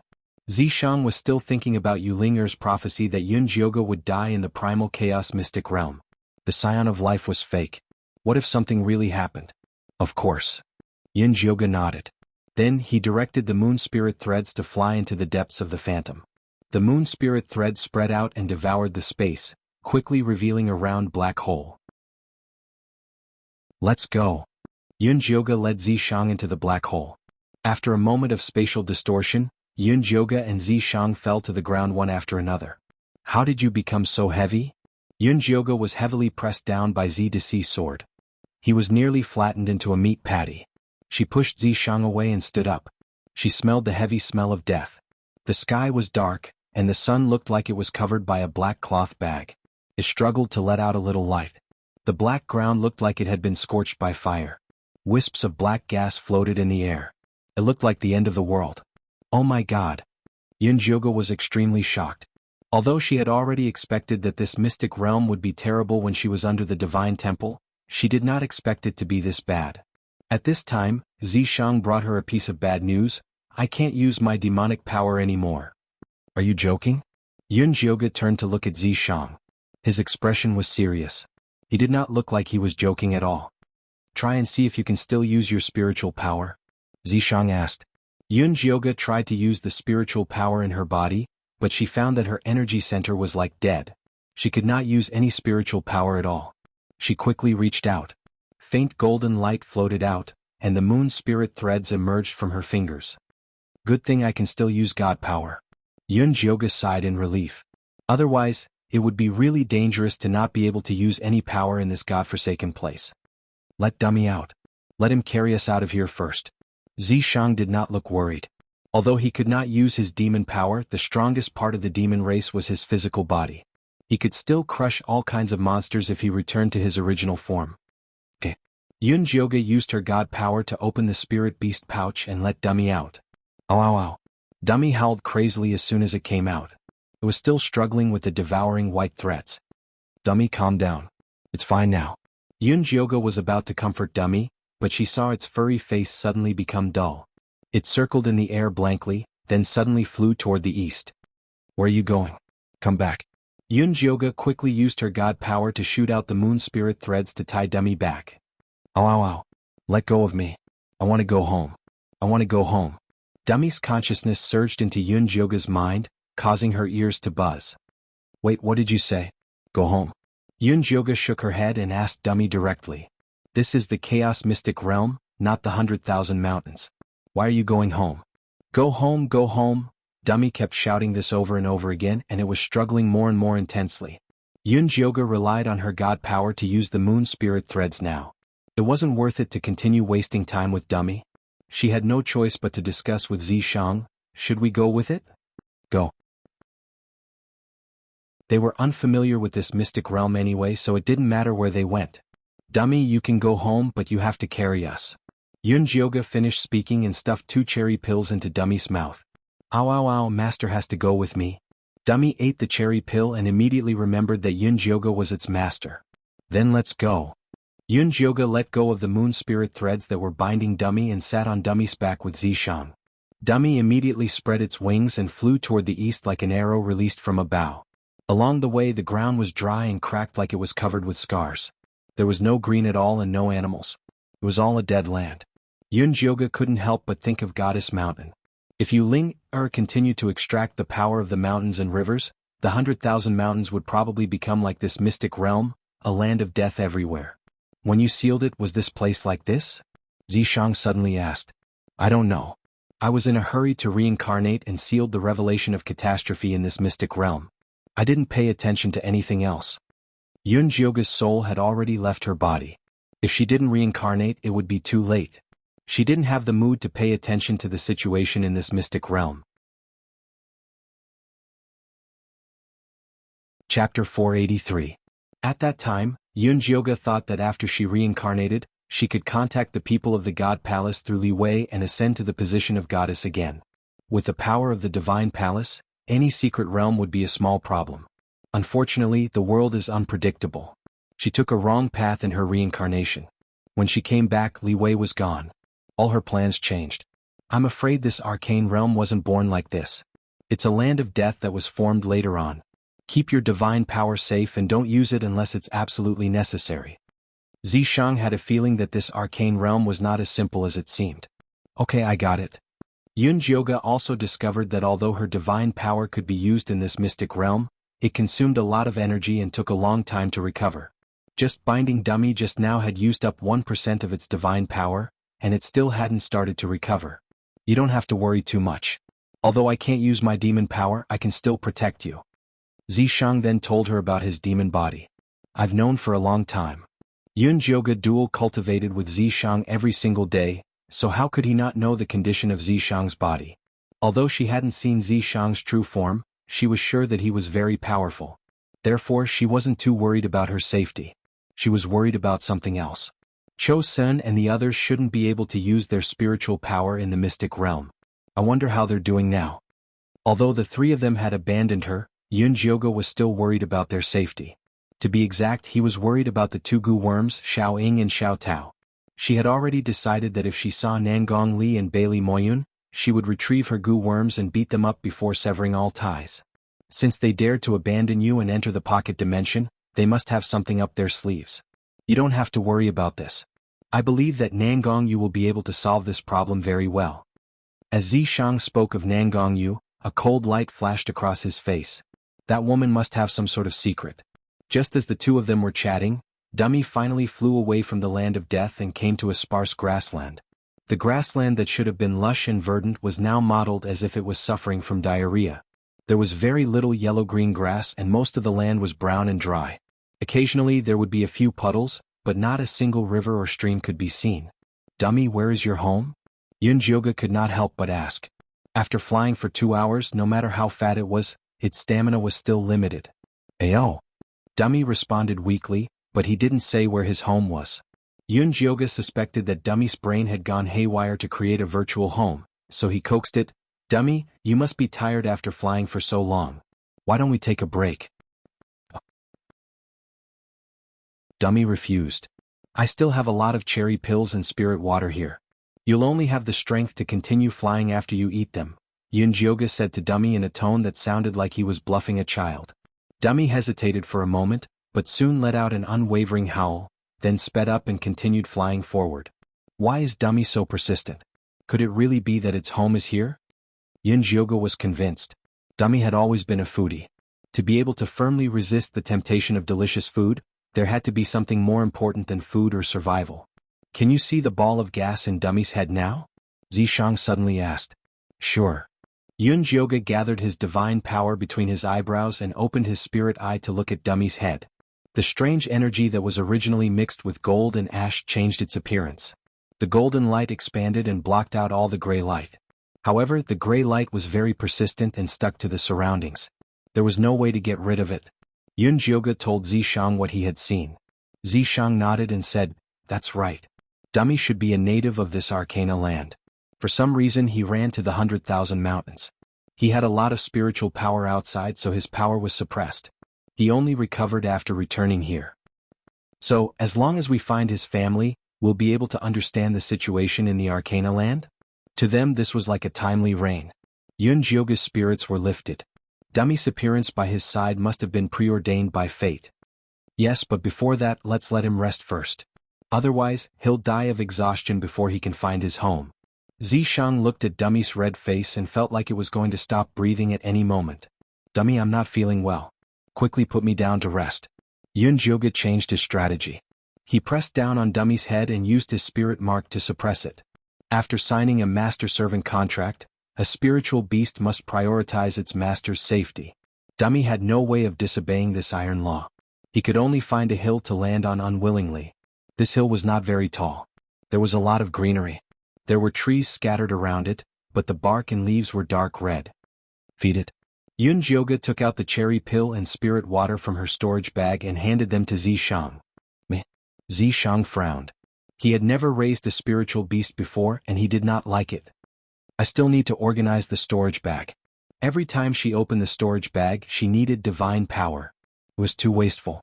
She had to organize some of the commonly used items. "All right." Zishang took the pill and spirit water and began to feed Dummy reluctantly. Dummy did not resist. Instead it ate quickly. It seemed like it wanted to leave as soon as possible. "Pill, food, water." Yunjioga muttered as she took out the items she needed. Although Golden Core cultivators could not eat, they could not use their demonic power and spiritual power. It was better to take out some as backup. After preparing the necessities for survival, Yunjioga took out the evil sword. The last time she saved Een Shirley, the evil sword had been devoured by sea. It was now a piece of scrap metal. However, the material of the evil sword was very good. It was still extremely sharp. It could be considered a divine weapon among ordinary iron. It should be useful to keep it. Ow ow ow. After Dummy quickly finished the cherry pill and spirit water, it shouted at Yunjioga. "Are you ready? Let's go." Wait a little longer. Yunjioga was considering whether to release Feifei and the treasure-seeking scorpion from the spiritual beast bag. "Ow ow ow. Hurry hurry hurry," Dummy began to urge her. After returning to this mystic realm, its ability to express itself had improved a lot. Yunjioga's ears were starting to suffer. All right, let's go now." Yunjioga decided not to release the spiritual beasts. One Dummy was noisy enough. Adding Feifei would definitely make her ears explode. Yunjioga carried the bag and was about to climb onto Dummy's back. Zishang suddenly hugged her and rolled to the side. Then a black arrow whistled through the air toward Dummy. Chapter 484. Dummy instinctively opened its mouth and spat out a flame to knock the arrow away. Then it looked around in anger. Who is it? Yunjioga stood up and realized there were many people lying in ambush around the hill. No, to be exact, they weren't just humans. These people only had a piece of animal skin around their waists. Their naked bodies were the same brown as the earth. It was hard to tell where they were when they lay on the ground. They looked like humans, but the thick tail behind them looked like lizards. Were they demons? Yunjioga asked Zishang with his eyes. Zishang shook his head and said silently, beastmen. Beastmen and demons were two different things. Beastmen mainly had beast instincts. They would have beast marks on their bodies and acted like wild beasts. Demons, on the other hand, could cultivate inner cores. They had the possibility of becoming demon immortals. They were much more advanced than beastmen. Lady, don't be afraid. We'll save you after we kill this damn birdman. A clear voice came from the tree. It wasn't the common language of the Tsanglan continent. It was a very stiff and strange language. Fortunately, Yunjioga activated his talent of the spirit of speech after putting away the demonic cauldron. He could naturally understand them. Yunjioga looked in the direction of the voice and found a leopard youth on a big tree in the distance.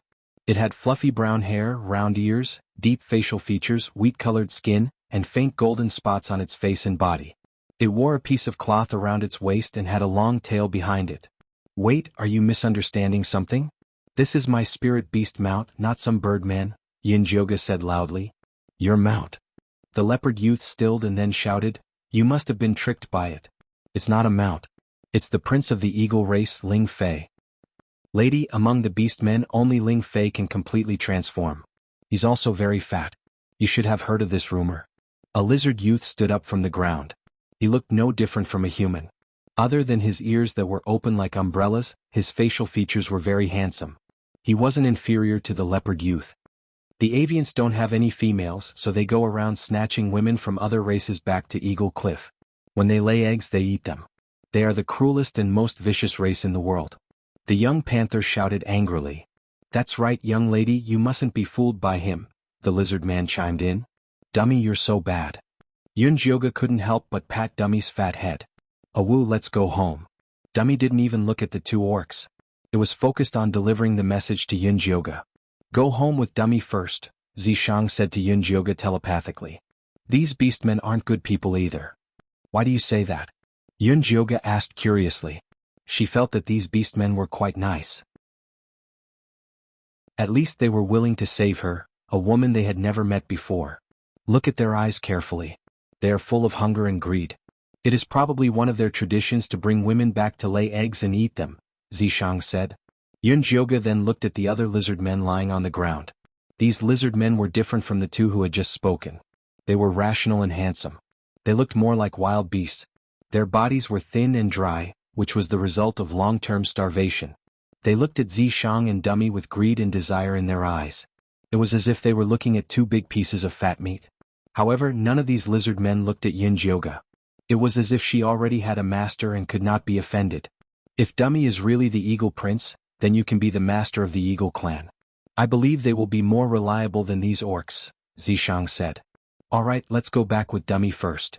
Yunjioga made a decision in an instant. She then used her divine sense to send a telepathic message to Dummy. Dummy, let's go. Whoa. Dummy immediately spread its wings and flew into the sky. Zishang carried Yunjioga and jumped onto its back the moment it flew. The whole process took only 2 breaths. The orcs surrounding them did not expect them to run away without saying anything. It was too late to shoot arrows. Damn it. The leopard youth was so angry that his tail bristled. If he had known earlier, he would have shot Ling Fei before it ran away and then taken the woman away. It's okay. They must have returned to Eagle Cliff. Let's go back and report to the goddess first. Then we'll send people to guard the exit of Eagle Cliff. The lizard man was very calm and spoke in an orderly manner. But in that case, the credit will most likely be divided equally. The leopard youth's face was filled with unwillingness.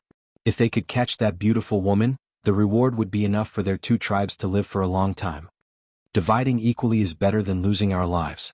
You know the situation now. We can't go to Eagle Cliff. The lizard man sighed. It was worth it to be alive now. Alright. The leopard youngster nodded unwillingly. The Arcana land was full of death aura. There were death swamps everywhere. Even the strongest warrior could not pass through safely. They could only rely on the divine power of the oracle. After the leopard youth and the lizard man finished discussing, they quickly retreated down the hill and left in the opposite direction of Yunjioga. At this time Yunjioga and Zishang had already arrived near Eagle Cliff on Dummy's back.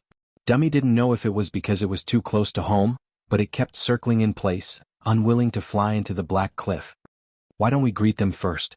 Yunjioga asked. "Sure." Zishang nodded. Then he took out a stone from somewhere and threw it at the black cliff. With a bang, a hole was smashed in the cliff. "Hey, who smashed my nest?" A thunderous voice sounded. Two figures flew out from the originally silent black cliff and blocked Yunjioga and Zishang from the front and back. Yunjioga looked at the two orcs in front of him, who were flapping their wings and holding spears. He felt that the leopard youth was right. They were indeed birdmen. "It's a big beauty." The leader was a big man with a messy beard. The wings on his back were golden with blue patterns. When he saw Yunjioga, he immediately said in surprise, "This big beauty is mine." Wait. A fair-skinned birdman with long eyebrows and thin eyes, who looked more like a military counselor, pulled him back. He pointed hesitantly at Dummy at Yunjioga's feet and said, "Is this Dummy, His Highness Ling Fei?" "Prince Ling Fei?" Aze was stunned and carefully looked at Dummy. In the end he said in shock, "It's really His Highness Ling Fei. His Highness is so awesome. After disappearing for so long he could still kidnap a beautiful girl back." His words were full of admiration. Chapter 485. He decisively pulled Aze to the side and looked at Yunjioga vigilantly. "I wonder which race this girl is from and where did you find His Highness?" "You don't need to know which race I am from. All you need to know is that I have signed a master-servant contract with His Highness." Yunjioga was testing their attitude towards Dummy. "Impossible!" Aze yelled. "How could His Highness sign a master-servant contract with someone else? That's impossible." The military advisor wasn't as excited as Aze. He looked at His Highness and noticed that his eyes were dull. He was clearly not in a normal state. "Lady, why don't we go into Eagle Cliff?" The military advisor invited Yunjioga sincerely. "Your prince doesn't seem to want to go in." Yunjioga patted Dummy's head and asked if he wanted to fly to Eagle Cliff. Dummy shook his head decisively and flew in the other direction. The military advisor and Aze immediately followed. Dummy flew to a wide cliff not far away, and then landed comfortably in a large round nest. The big nest was covered with a thick layer of smooth white stones. There was even yellow hay on top of it. It looked very comfortable. His Highness made this nest himself. He likes to sleep in it. Aze looked at Dummy, who was lying in the nest with his eyes closed. He was certain that this was their heartless prince. The military advisor looked at His Highness and smiled at Yunjioga. "I'm Ajun, nicknamed Military Advisor. What's your name, lady?" "What's your name?" "My surname is Yun. This is my guard Yizi." Yunjioga gave a simple introduction. "Oh, so it's Lady Yun and Brother Yizi." The military advisor nodded politely. "Yun, do we have the Cloud tribe here?" Aze looked Yunjioga up and down strangely and pointed at Zishang. "This brother doesn't look like he's from the Yi tribe." "Shut up. No one will think you're mute if you don't speak." The military advisor glared at Aze. The tower-like Aze didn't dare make a sound. He shrank to the side and looked very stupid. "Miss Yun, how did you find our Royal Highness and how did you sign a contract with him?" The military advisor continued to ask. "Before I answer that question, I'd like to ask you what's going on with your eagle tribe. I've bumped into a leopard tribe and a lizard tribe on my way here. They didn't seem to have a good impression of you." Yunjioga skillfully threw the question back at them. "Two, it must be the little leopard and big ears. It's one thing for these two to betray our Gulai god and join that god messenger, but they dare to spread rumors about the eagle race. I must kill them." Zay roared furiously. Ajun was rather calm. He explained to Yunjioga, "You're talking about the leopard prince, Little Flower, and the lizard prince, Dal. They're not on good terms with us because of their differences in tribal development." "Is that so? Why don't you tell me?" Yunjioga smiled. It was obvious that if they didn't explain things clearly, they wouldn't be able to get Dummy's attitude from him. Actually, everyone in the orc race knows this. There's nothing to hide. The military advisor continued. There were 79 tribes in this chaotic secret realm. In the past, due to sufficient food, everyone lived peacefully without any conflicts. Until more than a decade ago, a black death chi rain suddenly appeared in the secret realm. Those who were drenched by the black rain would quickly lose their lives. Then the mountains and rivers were polluted. The grasslands became dead. Large amounts of herbivores died. There was less and less food. The competition became more and more intense. Battles kept happening. Wait, tell me precisely, more than a decade ago? Yun Jioge remembered that when Li Wei left the Thunder Nation it was 18 years ago. I think it was 18 years ago. Is there a problem? The military advisor looked at Yun Jioge suspiciously. No problem, you can continue. Yun Jioge shook his head. At that time, Li Wei was probably being hunted by Cho Sun and the others. Did it have something to do with this black chi rain? Yes, because the eagle race can fly, we are better off than the other races. That's why they often come to us for help. However, our abilities are limited. Gradually, there were conflicts and our relationship worsened. Although the military advisor said it simply, Yun Jioge knew that the conflict must have been very intense. However, she didn't care about that. She was more concerned about how Dummy got out of the secret realm. A month ago, a black whirlpool suddenly appeared in the sky. Prince Ling Fei flew into it when we weren't paying attention. In the end, he never returned. The whirlpool also disappeared. The military advisor couldn't help but sigh. At that time the eagle race was worried sick. They couldn't find the prince anywhere. In the end, they spent a lot of money to find the best elder in the turtle tribe who was good at divination. The elders said that the prince was no longer in their world. They thought that the prince was dead. They didn't expect the prince to suddenly return. He even brought back 2 outsiders who didn't look like local orcs. A month ago was the time when Nangong Yu brought Cho Sen and the others into the secret realm. That hole was probably a spatial crack left behind when they came in. Dummy, that idiot, was really bold. He actually dared to barge in like that. It would be lucky if he became an idiot. Yun Jioge helplessly looked at Dummy, who was squinting his eyes and lying comfortably on the nest. If he didn't meet her, this fatty would probably live the rest of his life in the outside world. Miss Yun, we're done talking. It's your turn, the military advisor said. You should have already noticed that we aren't from this secret realm. Actually, we came in from the 100,000 mountains outside. Your prince must have injured his brain when he passed through the barrier space. He has already regressed to the instincts of a beast. Yun Jioge tapped her temple.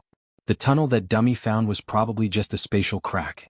He was already very lucky that he only became an idiot after passing through it. Miss Yun, do you have a way to help our prince regain his consciousness? The military advisor asked nervously. The prince was very important to them. An idiot couldn't possibly survive in the Chaos Secret Realm. I can only try, but I can't guarantee anything. Although Dummy was much better after returning to the Chaos Secret Realm, Yun Jioge didn't dare to guarantee anything. Miss Yun, as long as you can save our prince, the eagle race is willing to be loyal to you, the military advisor said seriously.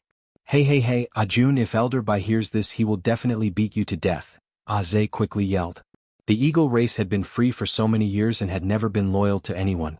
Even in times of difficulty they didn't yield.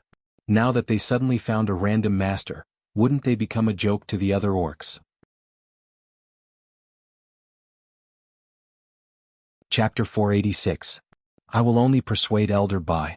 You don't have to worry about that. Advisor Jung glared at Aze. The people in the primal chaos secret realm had all gone to that divine messenger. If they didn't find someone to rely on, they would be destroyed sooner or later. Since this woman could sign a master-servant contract with the prince, she definitely wasn't a simple character.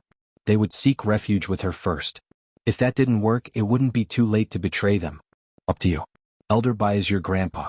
He'll believe whatever you say. Aze surrendered. Doesn't the Eagle clan have a clan leader? Yun Jioge could tell that Elder Bai was in charge of the Eagle clan. This was different from what she expected. The clan leader sacrificed himself to protect our people in the Black Rain 20 years ago. Elder Bai raised the prince, Advisor Jung said with a pained expression. I see. Then I'll have to properly greet this Elder Bai. Yun Jioge originally thought she could build a good relationship with the clan leader with Dummy's identity. Now that it was Elder Bai, she had to reconsider. If Elder Bai didn't want to say anything, she would just leave. Elder Bai also really wants to see you and the prince. Please come with me. Advisor Jung stood up and looked at Dummy. Dummy, go see your Elder Bai. Yun Jioge patted Dummy's head. Dummy reluctantly got up from its nest and carried Yun Jioge and Zishang back to Eagle Cliff. There were birdmen of all sizes standing at Eagle Cliff. They were very happy to see their prince return. They all cried out in joy. A white-haired birdman stood in the cave and waved at them. That was probably Elder Bai. He was skinny and had dark skin. The wrinkles on his face looked like they were carved by knives, but his eyes were clear and shining with intelligence. His wings had turned snow white. That was the color of an old man. Dummy automatically flew over to the birdman and studied him. His eyes flashed with familiarity and confusion. "Your Highness, I warned you again and again not to go near that black hole. Why didn't you listen?" Elder Bai reprimanded Dummy the moment he saw him. Roar, roar, roar. An angry expression appeared on Dummy's chubby face. Then it jumped onto Elder Bai's nest and put on a look that said, "A dead bird is not afraid of boiling water." "You." Elder Bai pointed at Dummy's head in exasperation. "I'll deal with you later." He then looked at Yun Jioga. "Elder Bai, this is Miss Yun and her bodyguard, Brother Yizi. Miss Yun has already signed a master-servant contract with His Highness Ling Fei.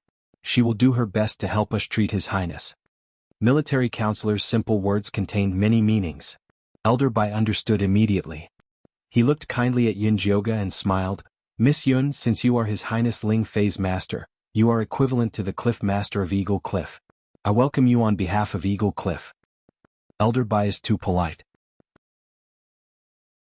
Yun Jioga hadn't expected that he would be able to subdue Eagle Cliff's beastmen so easily. "Miss Yun, since you have accepted the position of Cliff Master, please help us get out of this predicament." Elder Bai tearfully spoke of Eagle Cliff's difficulties. During the 20 years of the Black Rain, although the Eagle clan relied on their flying ability to obtain food more easily than the other clans, because they often flew in the sky, they came into contact with a lot of death aura. The lifespan of the Eagle clan was getting shorter and shorter. They used to live up to 100 years old, but now they were at most 80 years old and it was still decreasing. However, this wasn't the main point. The main point was that the Eagle clan's birth rate was getting worse. Even if they were born, they would be very weak. Many would die before they were 10 years old. "Cliff Master, please help us think of a way. Otherwise, our Eagle clan will be destroyed."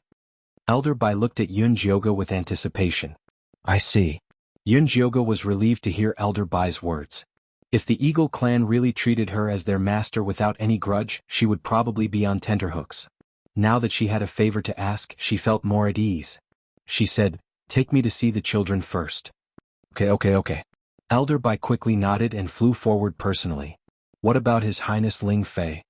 Zhe looked at Dummy, who was starting to fall asleep again in Elder Bai's nest.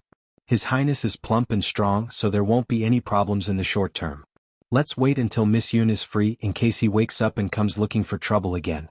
Elder Bai only glanced at Dummy indifferently, looking as if it was good that Dummy was not dead. Zhe thought about it and couldn't help but nod. Elder Bai was right. His Highness had been full of energy since he was young and had caused countless troubles. It was best to let him rest for a while. "Miss Yun, this is our nursery. The children inside are all problematic." Elder Bai brought Yun Jioga to a large hole on the side of the cliff. There were 7 to 8 children around 5 or 6 years old lying inside. They were all sallow and emaciated.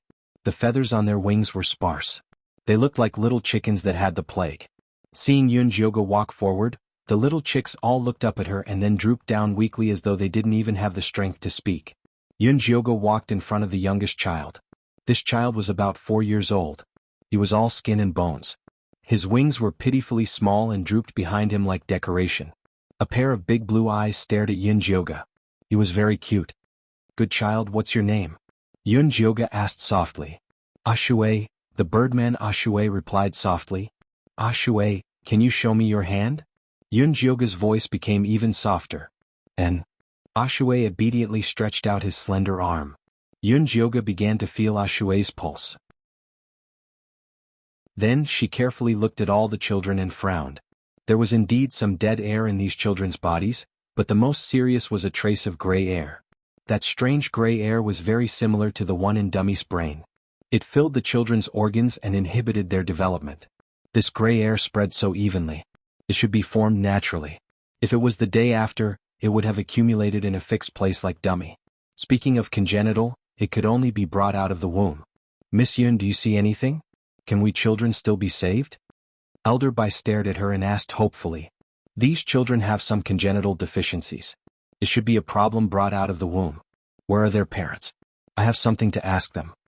Yun Jioga planned to investigate before telling the Eagle people about the gray air. "Wait a moment." Elder Bai turned and ordered Zhe, "Call Ahui over." "Yes." Zhe immediately flapped his wings and left the cave, flying towards the other side of the cliff. Chapter 487. Aze quickly brought in a tall, skinny, gray-winged, middle-aged birdman. This birdman called Ahui was very skinny with protruding cheekbones and a long scar across the right side of his face. He looked very fierce. Ahui greets Elder Bai. Ahui seemed to be very respectful to Elder Bai. Miss Yun, this is Ashue's father. Ask him if you have any questions. Elder Bai said. Where's Ashue's mother? Yun Jioga realized that he hadn't seen a single female in all this time at Eagle Cliff. Was she really eaten after giving birth? She passed away in childbirth. Although Ahui's voice was cold, his eyes flashed with real pain. It could be seen that he still had feelings for his wife. Sorry. Yun Jioga lowered his voice and asked, Then do you remember what your wife ate when she was pregnant with Ashue? Yes. Ahui nodded and said, Her appetite was very bad and she didn't want to eat anything. I specially went to Blue Water Lake to find the freshest gaga grass for her. Later on, her appetite gradually improved. She ate mountain spiders, bamboo rats, long snakes with us. The number was as clear as ash. The more Yun Jioga listened, the more speechless he became. These things didn't sound nutritious. How could a pregnant woman eat this every day? Ahui very sensitively noticed Yun Jioga's thoughts and said with some anger, This was the best I could find. Many pregnant females didn't eat as well as she did. That's right, Ahui was a hunter. It was winter then and food was very difficult. A few elders in our tribe almost starved to death. Elder Bai sighed. Their eagle tribe was the king of the sky, but they couldn't let their people survive the cold winter. What a shame. Okay, can you show me the food? Yun Jioga corrected his wrong thoughts. This wasn't the rich 100,000 mountains but a barren land ravaged by death chi. Finding food here was probably harder than ascending to heaven. We have stock in our warehouse. I'll show you. Elder Bai brought Yun Jioga to the Eagle Tribe's warehouse. The warehouse that was opened up in the cliff was very big and very cold. However, there was too little food so it looked very empty. Last winter the snow came very quickly. We almost couldn't make it because we weren't prepared enough. That's why we started preparing supplies early this year. These are the food specially prepared for pregnant women. Elder Bai opened a big wooden box. Inside there were dried spiders, poisonous snakes, field mice and other things. Yun Jioga's face couldn't help but twitch. Could such a small amount of food fill his stomach? It seemed that the survival of the beastmen was much more difficult than she had imagined. These are the food that our eagle tribe often eats. Also, this gaga grass is especially loved by pregnant women. It only grows in the Naga tribe's territory near Blue Water Lake. Every time we go there we have to fight them to get it. Elder Bai took out a handful of sugarcane like black grass as if he was presenting a treasure. Yun Jioga took it and smelled it. Then he broke it off and tasted it. There was a hint of fishy smell in the sweetness. She opened her spirit eye and found that the gaga grass contained traces of gray gas, just like the ones in Shui and the others' bodies. It seemed that this was the reason why the children were so weak. You said that this gaga grass grows in Blue Water Lake. What kind of place is Blue Water Lake? Yun Jioga asked as she put down the gaga grass. Blue Water Lake is the largest lake in the land of chaos. When the black rain comes, every tribe will send 10 warriors to protect Blue Water Lake. That's why the water there is the cleanest. Every tribe has its own territory in Blue Water Lake. However, the gaga grass only grows in the Naga tribe's territory, Elder Bai explained. I want to see the gaga grass. Yun Jioga felt that something was wrong. This Blue Water Lake wasn't polluted by the death aura. How could the gaga grass grow the same gray gas as the one in Dummy's brain? Yun Jioga felt that she had already found some clues. As long as she continued to investigate, she would find out the truth. You want to see the gaga grass? Elder Bai was a little surprised, but he quickly made a decision. Alright, but you'll have to wait for a while. The warriors are still out hunting and haven't returned yet. Tomorrow I'll send 10 warriors to escort you there. There's no need. Dummy can send me there. The eagles that Yun Jioga met today were all skinny and looked very weak. It was better to bring Dummy there. Miss Yun, the Naga tribe is not only strong, but they also have weapons from the god's messenger. No matter how strong the prince is, I'm afraid he won't be able to protect you too. It wasn't that Elder Bai looked down on Yun Jioga and her guards, but he knew that outsiders couldn't use divine powers in this mystic realm. This was also the reason why he dared to lead the Eagle tribe to swear loyalty to Yun Jioga. They could turn against her at any time without any pressure. God's messenger? Yun Jioga couldn't help but look at Zishang. She remembered that she didn't send any god's messenger. Even Li Wei was only a reincarnated god guard. Zishang was also confused. However, he couldn't use his demon powers, so he couldn't secretly communicate with Yunjioga. He could only shake his head and signal that they would talk later. Is the god's messenger male or female? What does she do? Is there anything special about her? Yunjioga asked Elder Bai. The god's messenger is a beautiful young lady. She came to our chaotic mystic realm a month ago. Not only can she use divine power, but she also brought a lot of food, weapons, and equipment. As long as you're loyal to her, you'll receive help. Many tribes in our mystic realm have already submitted to her. The Naga tribe was the first tribe to submit to the god's messenger. They exchanged for a poisoned crossbow from the god's messenger. It's specifically used to deal with the eagle tribe.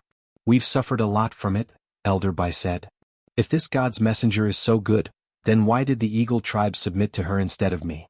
Yunjioga didn't think that she had any kind of charm that could charm Elder Bai. There's no free lunch in this world. I don't believe them. If His Highness hadn't signed a contract with you, I wouldn't have believed you either. Elder Bai revealed a wise smile. The prince was now an idiot. Even if he was powerful, he was still easily bullied and humiliated. However, he ate well and trusted Yunjioga. He knew that he was living a good life. He believed that a person who was good to his stupid mount couldn't be that bad. All right. Since the Naga tribe is so powerful, then I have to meet them. Don't worry, I have a way to deal with them. Yunjioga guessed that this god's messenger was Nangongyu. Sure enough, this woman had come prepared. Yunjioga wondered what kind of weapons she had provided the Naga race would look like.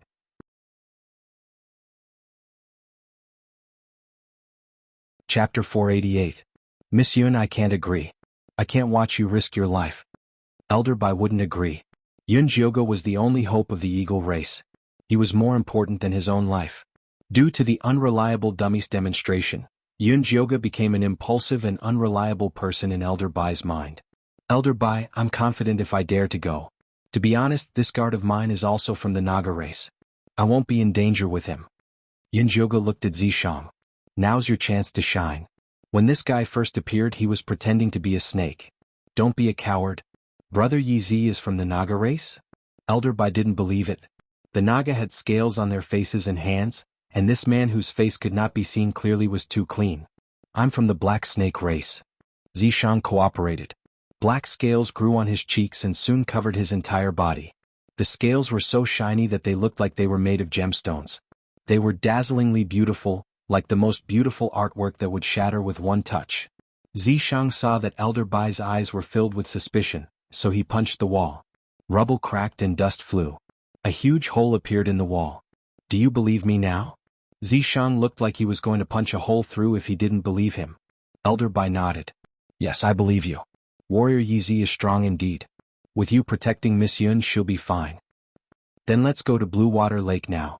By the way, does Dummy know the way? Yunjioga asked. With Dummy's muddle-headed brain, he didn't want them to carry him into the ditch. I'll let Aze and Ajun go with you. They often go to Blue Water Lake and are the most experienced. These two were Elder Bai's most trusted subordinates. He usually didn't want to send them out. But this was a special situation. With them guarding Yunjioga, he was more assured. Okay. Yunjioga nodded and followed Elder Bai out of the storage room. He saw Dummy squatting at the door and staring at them in confusion. There were two red-skin trees with a huge cowhide rope tied between them. Aze and Advisor Jun were introducing the environment of Eagle Cliff and the troublesome things he had done in the past. Your Highness, that's the slingshot you made. As long as you put a stone on it, it can fly very far. Back then, when the other tribes wanted to attack our Eagle Cliff, this thing helped a lot. Although Elder Bai scolds you all day long, he's actually very proud of you. The military counselor turned around and asked Elder Bai. Right. My ass. This brat causes trouble every day. If he could just stop a little, I could live for a few more years. Although Elder Bai's tone was harsh, his eyes were very kind. It was obvious that he loved Dummy very much. Ao. Bullshit. Dummy started howling like a beast, but other than Yun, no. Yun. Elder Bai could not help but sigh when he saw Dummy like this. Yun, Xiaomingт, T Prince Yun, he Yun, T Du Say Yun and Yun, he T. Miss Yun, please save His Highness, Elder Bai begged. Don't worry, Elder Bai. I'll do my best. Yunjioga nodded. Dummy is my mount, but I've always treated him as one of my own. Even if he wakes up and wants to stay at Eagle Cliff, I'll let him go. Yun Jioga had always been very lenient with his spirit beasts. Miss Yun, you're such a good person. Elder Bai had been worried that Yun Jioga wouldn't save him in order to restrain the prince. Hearing this, he realized he was being too petty. Good people don't live long. That's not a compliment. Yun Jioga smiled and patted Dummy's head. Dummy, do you know how to get to Blue Water Lake? Ow? Blue Water Lake? Could it be eaten? Dummy tilted his head and looked at Yun Jioga. There's a type of black, fragrant and sweet grass there. It's planted in the territory of the Nagas, Yun Jioga explained. Oh. I know where to find tasty grass. Dummy nodded immediately. Zhe, Jun, accompany Miss Yun and warrior Yizi to Blue Water Lake to find the Gaga grass. You must protect Miss Yun, Elder Bai ordered. Yes. Zhe and Jun didn't understand but nodded without hesitation. Then Yun Jioga and Zishang sat on Dummy's back and flew towards Eagle Cliff. Along the way they encountered many returning eagles. They were all skinny and the food they carried in their hands was very little. Don't you have any females here? Yun Jioga couldn't help but ask. Why not? You really believe what Little Blossom and Big Ear said? Zhe pointed at a few caves and said, we don't have females. We marry them from outside. They can't fly so they can only stay in the caves. They rarely come out. Yun Jioga followed Zhe's gaze and saw a few females. One of them had a very long face. It was probably a horse. One had bull horns and was very tall. It was probably a bull. She even saw a girl from the rabbit tribe. She had long black hair, long soft ears and red eyes. She was petite and cute. She was waiting at the entrance of the cave for her partner to return. A young eagle carried a large bundle of grass and carrots and flew towards her. They looked good. At least they were much better than the eagles flying in the sky. Of course, our eagle race treats our females very well. A goose saved that rabbit race chick from the swamp of death. He goes out every day to find food for his partner before starting to hunt, Zhe said proudly. Looks like I misunderstood you before. Yun Jioga was a little ashamed. He was definitely a good male to save food for his wife and children. It's fine. As long as the misunderstanding is cleared up. Miss Yun, you must find a partner like this in the future. Our prince is a little unreliable but he's very capable. He can always find a lot of food. He's also the only orc in our secret realm that can completely transform. Even Elder Bai said he's a child favored by the gods. Zhe kept promoting how brave and powerful his prince was. I believe that. Yun Jioga stroked Dummy's messy hair. As a foodie, finding food was his instinct. Being her mount, wasn't that the same as being favored by the gods? Ow. Dummy seemed to know that everyone was praising him. He shouted a few times in high spirits and sped up. Chapter 489. Prince, wait, don't fly so fast. Zhe and Jun chased after Dummy with all their might, but they ended up eating its farts the whole way. By the time they reached Blue Water Lake, they were exhausted. This is Blue Water Lake? Yun Jioga looked down from above and saw a beautiful blue lake embedded in the gray land. In the east, where the water was dense, a group of skinny elk was vigilantly drinking water by the side of the lake. In the shallow part of the lake, a human-shaped, snake-tailed orc was hiding in the water, trying to approach them. But these elk were extremely vigilant. When they realized something was wrong, they turned and ran.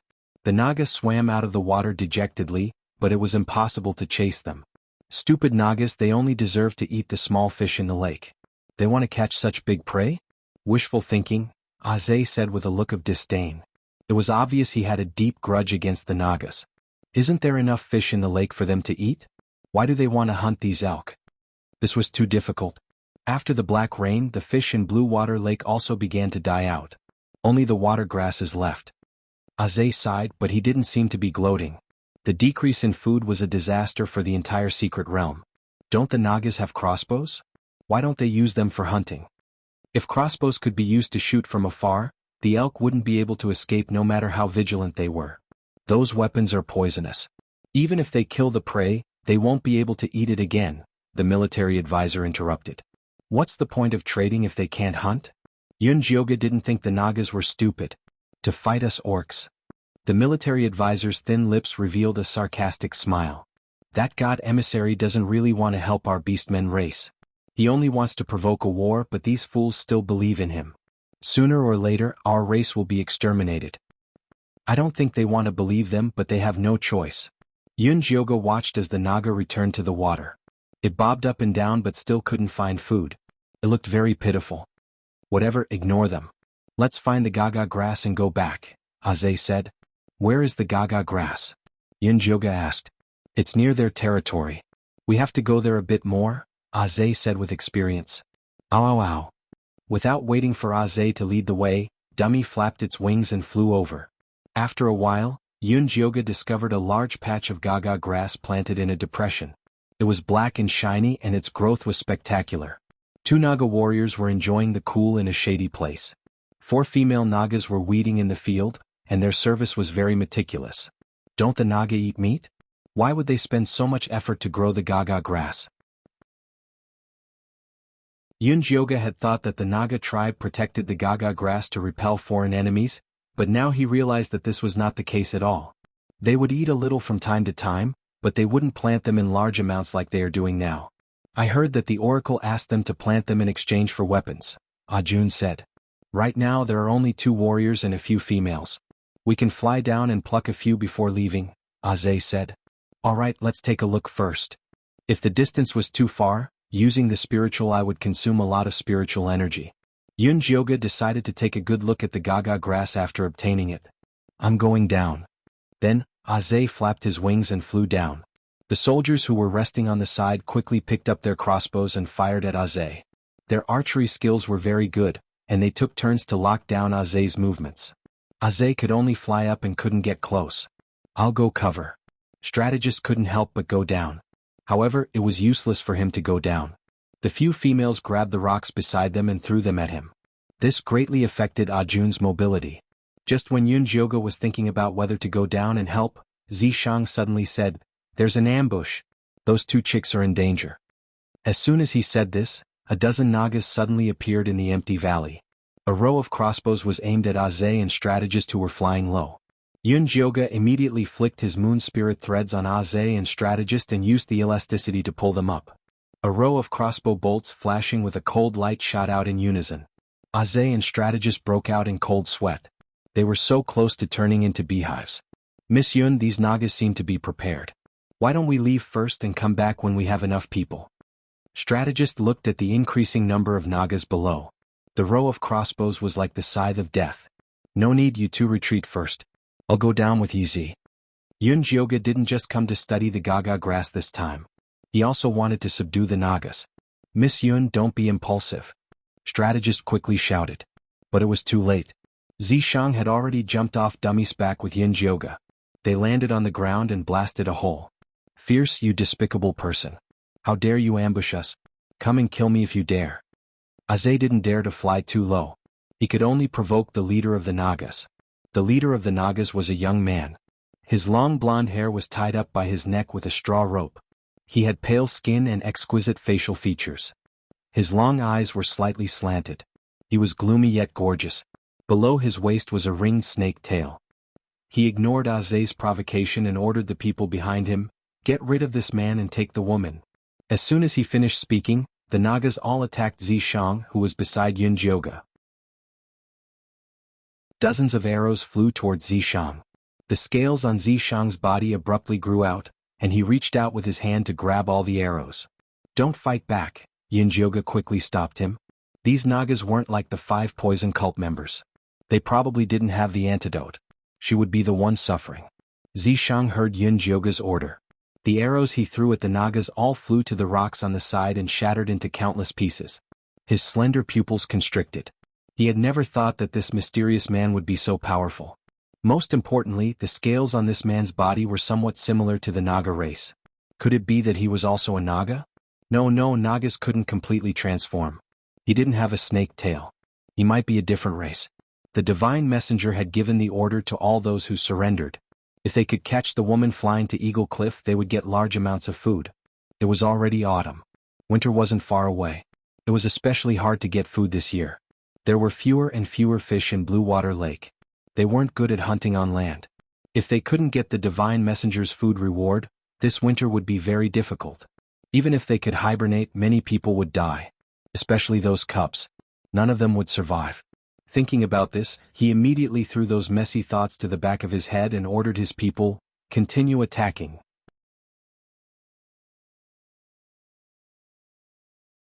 Chapter 490. With that, Meng put down his crossbow, grabbed 2 daggers and pounced towards Zishang. His movement speed was very fast. The daggers in his hands were made of refined iron, and the venom he extracted from his own poisonous fangs was smeared on them. Zishang did not dare to underestimate Meng's attack, and he protected Yun Jioge behind him as he fought with Meng. Meng was agile and his body was unbelievably soft. His movements were fast and accurate and he had great strength. If it was any other cultivator who had lost their spiritual energy, he would definitely be a terrifying killer. However, Zishang was strong to begin with, and he blocked Meng's attack with every move. He quickly found an opening that Meng revealed and punched him in the chest, sending him flying. Meng's body crashed into a rock, and he slid down in a sorry state, and blood immediately seeped out of the corner of his mouth. Chief. The snake men saw that their chief was actually sent flying, and they hurriedly surrounded him. The remaining warriors stood outside in a defensive position, and their snake eyes shot out rays of anger as they stared fiercely at Zishang. Zishang looked at them coldly, but he did not have any intention of attacking. Everyone, don't be afraid. Actually, this friend of mine is also a snake man. Yun Jioge tugged on Zishang's sleeve and said softly, "Hurry up and show your snake tail." Didn't he like to show his tail in the past? Tisk. Zishang had no choice but to appear in a half-human half-snake form, and he had already stopped being a snake demon for many years. However, since Yun Jioge had instructed him, he obediently turned his lower body into a snake tail. The long black snake tail was dazzling, and the power contained within it was even more terrifying. "You're actually a snake man?" Meng's eyes lit up, and he moved his golden and black snake tail, wanting to touch Zishang's tail. Scram. Zishang's face darkened, and he whipped Meng's snake tail away. CSI. Meng was in pain from the whip, but he still revealed a happy expression and said to Zishang, "Warrior, since you're a snake man, why are you mingling with the eagle race? They're our enemies." Eagles fed on poisonous snakes, and although the eagle race had never eaten the snake men, the food supply in the mystic realm was getting more and more scarce, and in the long run, it was hard to guarantee that the beastmen wouldn't eat each other. Meng had always been on guard against this day, which was why he had sought refuge with the oracle early in order to exchange for weapons. "You're wrong. The eagle men are not your enemies. Your enemies are the aura of death and hunger. You should work together to overcome this crisis. You will only make things worse if you keep killing each other," Yun Jioge said as he took the opportunity to step forward. "And who are you?" Meng looked at Yun Jioge suspiciously and warily. "My surname is Yun. I believe your divine emissary has mentioned me to you before. Otherwise, you wouldn't have risked your lives to capture me," Yun Jioge said with a faint smile. "The oracle didn't mention your origin, she only said that if we catch you, we can go to them and exchange you for a large amount of food." Meng was an honest young man, he directly spoke the truth. "Haven't you thought about why this oracle wants to capture me?" Yun Jioge asked patiently. "No." Meng shook his head honestly. The oracle was an honorable person. How could they dare to ask for her opinion? "Then I'll tell you." Yun Jioge cleared his throat and began to bluff again. "The reason your oracle wants to capture me is because we can bring you hope. For example, your most important food." "Really? You have food on you?" Meng's eyes widened. The people behind him also became restless. "Lady Yun, our eagle men pledged loyalty to you first. If you have food, you have to give it to us first," Aze immediately yelled. "You eagle men, piss off." Meng spat at Aze and then said to Yun Jioge passionately, "Lady Yun, you're friends with this Naga warrior. That means you're a friend of our Naga race. As long as you can give us food, we'll do anything you want. Lady Yun, you're the master of our prince. You can't abandon the eagle men." Aze panicked. "Lady Yun, as long as you can provide food, you can even be my master." Meng was even more desperate than Aze. "Stop, stop, stop." Yun Jioge quickly stopped the two and said, "Your 2 tribes will get enough food. I promise." "Lady Yun, can I ask where your food comes from?" Meng was a bit hesitant. Judging from the eagle men's attitude, the food probably wasn't placed at Eagle Cliff. If Lady Yun placed a large amount of food somewhere else, then he would have to send some tribesmen over to help protect it. "Don't worry about that. Let's talk about the Gaga grass first." Yun Jioge wasn't stupid enough to take out food from her storage bag in front of them. Although she had a lot of food in her storage bag, it could only help them temporarily. The most important thing was to help them improve their environment and teach them how to support themselves. "Lady Yun, the oracle told us to plant these Gaga grass in exchange for weapons. If you like it, feel free to use it," Meng said very generously. He wanted to exchange weapons in order to prevent sneak attacks from the Eagle Men. Now that they had formed an alliance with the Eagle Men, the Gaga grass wouldn't be of use anymore. I don't think the Gaga grass is for food. It's for research on the... Before Yunjioga could finish her explanation, a crunching sound came from behind her. She turned around stiffly and saw Dummy squatting in a corner of the Gaga grass, happily eating. There was already a pile of black residue at his feet. Yunjioga quickly opened her spirit eye to take a look. She realized that the gray gas in Dummy's brain had indeed thickened. Dummy, get over here. This was the first time Yunjioga lost her temper at Dummy. Ayo. Although Dummy didn't understand, he still obediently rolled in front of Yunjioga. Eat, eat, eat. Sooner or later you will die from eating. Yunjioga pointed at Dummy's head in disappointment. Ayo, ayo, ayo. Dummy was still unconvinced. In front of delicious food, there would be no joy in living if he didn't eat. You dare to talk back after eating. Go over there and stand. Yunjioga angrily pointed at a large rock at the side. She was prepared to punish Dummy by making him stand. She had to take this opportunity to teach Dummy a lesson. Otherwise, if she allowed him to eat randomly, there would be problems sooner or later. Ayo. Dummy didn't want to go. Zishang, bring him over. If he doesn't repent, then don't let him come back. Yunjioga threw Dummy to Zishang. Zishang carried Dummy's fat body with a look of disdain. After sealing his meridians, he stood in a golden rooster posture as punishment and watched Yunjioga's situation from the side. After Yunjioga vented her anger, she turned to see Aze, advisor Jun, and Meng looking at her with a dumbfounded expression. Only then did she realize that things weren't going well.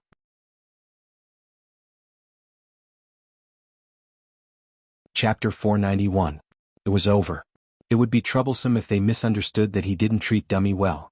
Yunjioga quickly explained to Aze and military advisor, the reason your prince became an idiot was because his brain was blocked by a gray chi. He was much better after he came back, but after eating this grass, it worsened. That's why I'm so angry. Miss Yun, just teach His Highness Ling Fei a lesson. He's indeed too naughty. Because the tribe leader passed away early, the people in the tribe let him have his way. If you can teach him well, the entire Eagle tribe will be grateful to you. Aze looked at Yunjioga excitedly. In the past, Elder Bai had wanted to punish the prince countless times, but he would always get away with it. If he was punished too harshly, he would even bring out the former tribe leader and nag at him. No one had the heart to do it, and in the end he became a demon king. He even dared to charge through the holes in the sky. Now that Yunjioga was willing to teach him a lesson, they were happy. Seeing that Aze was truly grateful and military advisor wasn't unhappy, Yunjioga was relieved. At this moment, Meng suddenly interrupted, Miss Yun, you just said that Ling Fei became an idiot because he ate our grass. Is it poisonous? That's right, it's your grass that's poisonous. That's why our tribe's cubs are so weak. None of them can live past 10 years old. Aze pointed at Meng and yelled. Meng's face immediately paled. Their tribe was also experiencing a situation where cubs died young. Because everyone was in the same situation, they thought it was because there wasn't enough food. They just desperately searched for food. They didn't expect it to be caused by the grass. Your grass is indeed problematic. You've been planting it for so long. Haven't you noticed anything different from before? Yunjioga asked. Orcs had a long-standing habit of eating the grass. There was no problem before, so it must have mutated recently. In the past, the Gaga grass was hard and dry, and there wasn't much water, so it didn't grow very fast. However, ever since the oracle gave us a new planting recipe, the Gaga grass grew very fast. It basically grew again and again after we cut it. The god's messenger asked us to cultivate it, and he said that he will promote it in our chaos mystic realm, so that all beastmen can eat the fresh and delicious Gaga grass. Meng said with a pale face. Because their tribe's territory was rich in Gaga grass, their tribesmen didn't like to eat it. Only pregnant women who wanted to change their appetite after pregnancy would eat more. What kind of secret technique did they teach you? Let me have a look, Yunjioga said, extending his hand. This is it. He took out a wooden box from the animal skin bag he was carrying on his back. When he opened it, there were many gray fruits inside. He handed one to Yunjioga and said, just grind the fruit, mix it with water and sprinkle it on the ground. Yunjioga picked up the gray fruit and sniffed it. He didn't find any strange smell. She then opened her spiritual eye to observe carefully, but she did not discover anything special. Let me have a look, Zishang walked over and said. Yunjioga handed over the gray fruit. Zishang looked at it carefully. Finally, he wiped it with the hem of his clothes, scraped some powder and was about to pour it into his mouth. You're crazy. You don't even know what it is and you dare to eat it. Yun Jioga hurriedly pulled Zishang's hand and snatched the gray fruit. That fat bird was fine after eating it. Nothing will happen to me. Zishang said indifferently. How can you be so sure? What if something happens? Yun Jioga glared at Zishang. He was also a troublemaker. I was wrong. I won't eat random things in the future. Zishang admitted his mistake. Although Yun Jioga was fierce, it felt good to be cared for by her. Meng, grind this fruit and pour it on me. Yun Jioga placed the gray fruit back in Meng's hands. Okay, please wait a moment. Meng called over a rather old female snake person and told her to pour water on the gaga grass as usual. The female snake person took the gray fruit and smashed it into powder. Then, she mixed it in a bucket of water and carried it to the field. After being watered, the gaga grass looked very energetic. The black color was very pure. It looked very tempting. Meng Qi really wanted to try it. How is it? Did you see anything? Zishang asked. Not yet. Yun Jioga moved her gaze away from the gaga grass and looked at the female snake person in charge of watering the field. This female snake person looked to be around 50 years old. Her hair was white and her face was full of wrinkles. Her eyes were a little turbid. She stood there in a daze like a wooden person. What's your name? Yun Jioga asked the female snake person warmly. The female snake person did not have any reaction. It was as if she did not hear her question. She's called Aunt Gaga? Meng asked the female snake person. Has she always been like this? Yun Jioga asked Meng. No. In the past, Aunt Gaga was very amazing. She would always find the freshest and tastiest gaga grass. Later on, food became scarce. In order to save more food for her child, she fainted. When she woke up, she was a little dazed. However, she is still very good at growing gaga grass. Meng explained. Yun Jioga opened her spiritual eye and saw that Aunt Gaga's brain was filled with gray gas. Is there a problem? Meng saw Yun Jioga's weird expression and could not help but ask. I don't think she is dazed. She is like the Eagle Prince. Her brain was blocked by the gray gas and she lost her consciousness. Yun Jioga said. How is that possible? Aunt Gaga has always lived in our tribe. She has never left. Meng heard that the Eagle Prince flew into a hole in the sky. The gray gas is in your tribe. It is silently swallowing your consciousness. Its ultimate goal is to turn all of you into puppets. Yun Jioga finally understood what the gray gas was. It was puppet gas. It was specially used to make puppets. However, the lump in front of her was different from the one she had seen before. You mean, someone wants to turn all the beastmen in the Primal Chaos secret realm into puppets? Zishang asked. That's right. Yun Jioga nodded. The gaga grass was the medium through which the gray gas was spread. The person behind this was too evil. He actually wanted to kill the beastmen by using pregnant women. When the beastmen were completely hopeless, they would speed up the process. Then how do we get rid of it? Meng asked. He did not want his tribesmen to become puppets. They are deeply poisoned. I have no idea how to get rid of it. Lock up all these people who suddenly became dazed. We will talk about it later. Yun Jioga did not have the time to deal with these adult beastmen. In her heart, the cubs were more important.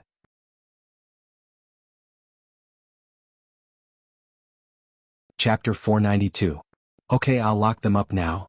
Meng ordered his subordinates to take Aunt Gaga away. He straightened his tail and bowed to Yun Jioga. Miss Yun, I pledge my loyalty to you on behalf of the Naga tribe. Please save our young. Get up. Take me to see your young first. Yun Jioga gestured for Zishang to help Meng up. Zishang ignored him. Fortunately, Meng immediately got up and led the way. Miss Yun, this way please. The Naga warriors quickly surrounded Yun Jioga and Zishang, pushing Aze and the military advisor outside. Aze and the military advisor were kings in the sky, but they were inferior to snakes on the ground. Aze angrily squeezed a few times but couldn't get in. He could only follow behind gloomily. Did we forget something? The military advisor suddenly remembered something after a few steps. What did you forget? Aze looked confused. Never mind, I can't remember. The military advisor shook his head and continued walking. Dummy, who was still standing on the grass, looked at the people walking away and immediately howled. Yun Jioga stopped in his tracks. He had almost forgotten about Dummy. Do you understand? Yun Jioga asked. Understood. Dummy's fat head moved up and down like a chicken pecking at rice. Will you still eat random things in the future? Yunjioga asked again. Yes. No more random things. Dummy was really scared this time. He was too fat. After standing alone for so long, his legs were about to break. Good boy. Yunjioga patted his fat head and had Zishang release his seal. Then he walked toward the Naga tribe with Meng. Dummy limped behind the Naga warriors with Aze and the military advisor. Yunjioga walked into the Naga tribe and saw many Nagas walking between simple wooden houses. They were all skinny, not much better than the Eagle tribe. That's our nursery. Meng pointed to a white wooden house at the back of the tribe. This wooden house was made of eucalyptus. It had no doors or windows. There was only a round hole for the Nagas to crawl through. Yunjioga naturally couldn't crawl through the hole like the Nagas. It was dark inside, so he asked Meng to move the little Nagas out. Little Nagas are very afraid of light, Meng said with a troubled expression. How are you afraid of light? Do your eyes tear up when you see light, or do you feel uncomfortable when you're exposed to sunlight? Yunjioga asked. I'll have to ask someone. As the chief of the tribe, Meng put all his energy into survival, so he didn't know much about these things. After asking the people who were in charge of taking care of the little Naga, he found out that the little Naga's eyes would cry when it saw light. In that case, cover their eyes with black cloth and bring them out, Yunjioga said. Black cloth? What is that? Meng asked. Yunjioga looked at the snake people who didn't even need to use animal skin to cover their nether regions. He could only helplessly express that they only needed to cover the little snake people's eyes. There was no need to use black cloth. We can weave black leaf grass into blindfolds for the cubs to wear, the Naga who was in charge of taking care of the cubs said. Oh, that's right. Quick, bring the dark night grass over. Meng Qi ordered his clansmen to quickly weave 5 masks and bring them into the nursery. Put some straw mats under the shade of the tree for the children. Yunjioga asked Meng Qi to build a comfortable place under the tree for the little Nagas. There were 5 sick little Nagas in total. They were about 5 or 6 years old. Their heads were covered by the dark night grass, and their skin was pale because they hadn't seen the light for a long time. 3 of them had emerald green snake tails, 1 had yellow stripes on a black base, and the other had white stripes on a brown base. The 5 little Nagas were slithering on the ground as if they had no bones. The scales on their stomachs were dull and they looked weak and powerless. They couldn't straighten their bodies and move quickly like their strong clansmen. A few days ago there was a gold kite with a tail. Unfortunately, all its scales fell off and it died. Meng Qi's tone was very sad. That was a gold kite. If it could grow up successfully, it would definitely be as strong and brave as Meng Qi. Unfortunately, it died early during the painful process of losing its scales.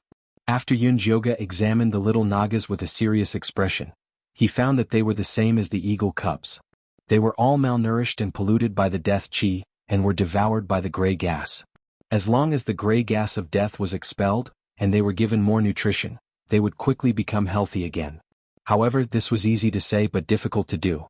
Malnourishment and the death qi were easier to deal with, but she couldn't think of a solution to controlling the gray gas.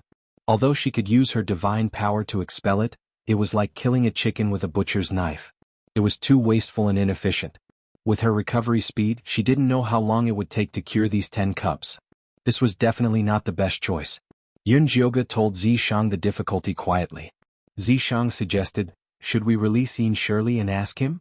Yin Shirley had been the sect leader of the Yin Corps sect for so many years as a zombie. He also had the support of Fan Yin. Perhaps he could think of a good idea. Okay. Yunjioga nodded. However, she couldn't release Yin Shirley in front of the beastmen. She planned to go back to Eagle Cliff first. Lady Yun, our Naga race has many houses. You don't have to worry about safety. Why don't you stay here? Meng Qi said anxiously. He was afraid that Yunjioga would never return. Who knows if I will be sold to that divine messenger the moment I wake up? Aze snorted. Meng Qi glared at Aze fiercely. Then he raised his right hand and swore to Yunjioga. I, Shi Meng, swear on my life that I will never sell Lady Yun to the divine messenger. If I disobey, you don't need to swear. I believe you. Yunjioga quickly interrupted Meng Qi's oath and explained, I'm returning to Eagle Cliff for Ling Fei. He is the first person to be infected by the gray gas. As long as his problem is solved, your cubs and Aunt Gaga can be saved. His Highness Ling Fei is the prince of our eagle tribe. You can't let him stay in your Naga race. Be careful that he gets hungry and eats you like snake meat. Aze provoked Meng. Ao. Eat all of you. After Dummy recovered his energy, He arrogantly flapped his fat wings and hooted at the Naga.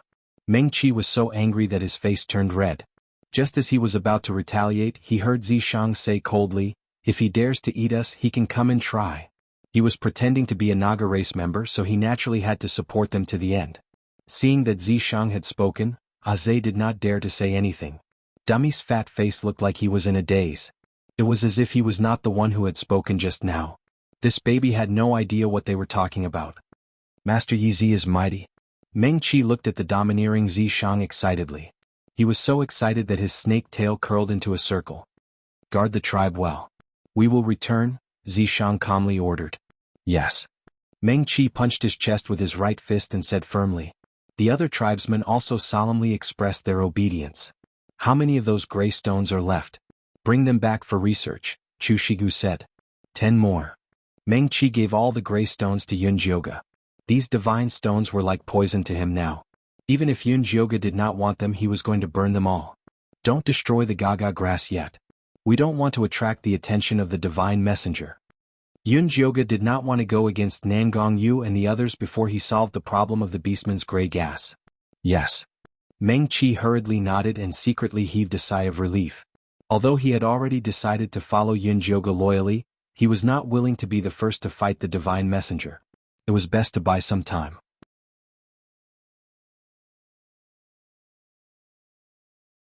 Chapter 493.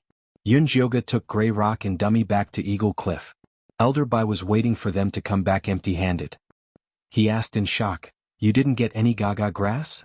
Although the Nagas were ferocious, there was no way they couldn't even get one. Elder Bai, Lady Yun and Warrior Yi Zi are too powerful. As soon as they appeared, they made the insectoids kneel on the ground and begged to follow them. Aze laughed as though the Naga race was loyal to him. Dummy stood next to him and imitated him, giggling with its wings akimbo. It looked like a hen that had just laid eggs. What's going on? Elder Bai looked at his steady grandson. Ajun, Meng and the others were deceived by the oracle. Those Gaga are all raised with a kind of gray stone. If a pregnant woman eats it, she will give birth to a weak baby. If an adult eats it, they will slowly become stupid and eventually become a puppet. After Miss Yun exposed the oracle's conspiracy, Meng and the others decided to follow Miss Yun. The military counselor explained the whole process in detail. Those who aren't of our race must have a different heart. I knew that the oracle wasn't a good person. Elder Bai slapped his thigh and quickly realized he said the wrong thing. He quickly explained to Yun Jioga, "Lady Yun, I'm definitely not talking about you, it's fine." Yun Jioga stopped Elder Bai and said, "I'm going into seclusion to study the origin of those gray rocks. Elder Bai, please arrange a safe place for me." "I've already arranged a place for you. It's the prince's nest. It's very safe and hidden. What do you think?"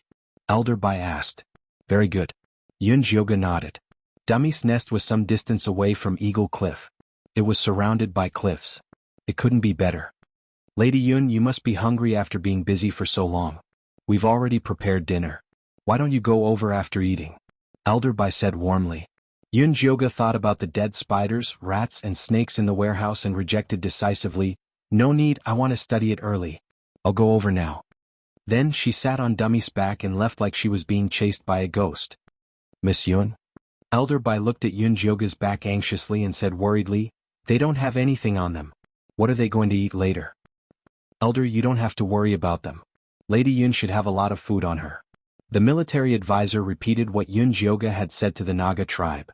Did she really say that she could solve the food problem of our two tribes?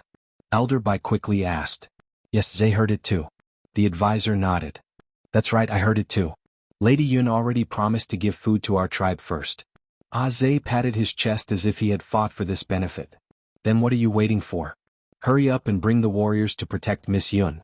Elder Bai was so anxious that he almost jumped up.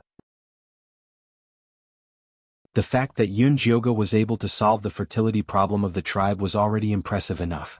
Now that he was able to solve the food problem as well, Yun Jioga's position in Elder Bai's heart had already soared, comparable to that of the old patriarch who had passed away.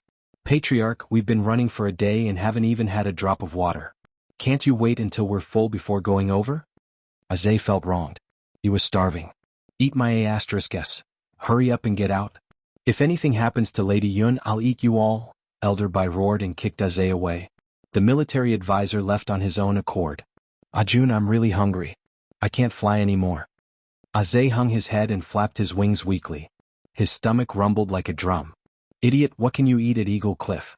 If you want to eat, go find His Royal Highness.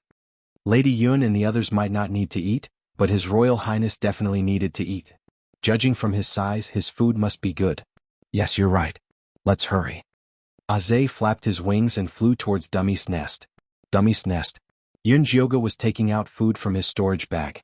Pile after pile of beef patties and fresh fruits were piled in front of Dummy. These were prepared a long time ago when they left to deal with the bloodthirsty patriarch. Although they had been there for a few years, the storage bag was empty. They were still very fresh when he took them out. Dummy, be a good boy and watch the door. Don't let anyone come in and disturb us, okay? Yun Jioga patted Dummy's fat head. Ow ow ow. Dummy spread his wings to encircle the food and nodded furiously. Although cherry pills and spirit water were delicious, eating them every day was boring. It was good to change up the taste occasionally. Good boy. Yun Jioga pacified Dummy and brought Zishang into the depths of the nest. Then she took out Ian Shirley from the storage bag. Last time, she used a bit of Ian Shirley's heaven and earth spiritual heart power. This time she gave him some god power as compensation. The golden god power dripped onto Ian Shirley's heart. Ian Shirley's originally corpse-like chest began to rise and fall. Color returned to his face. Then he slowly opened his eyes. Lady Yun Yizi? Ian Shirley looked at Yun Jioga in confusion. You're awake. How do you feel? Are you feeling unwell? Yun Jioga asked. I'm fine. I'm fine. Alright, where is this? Where's the divine temple? Ian Shirley crawled up from the ground and realized that he was in a wide cave.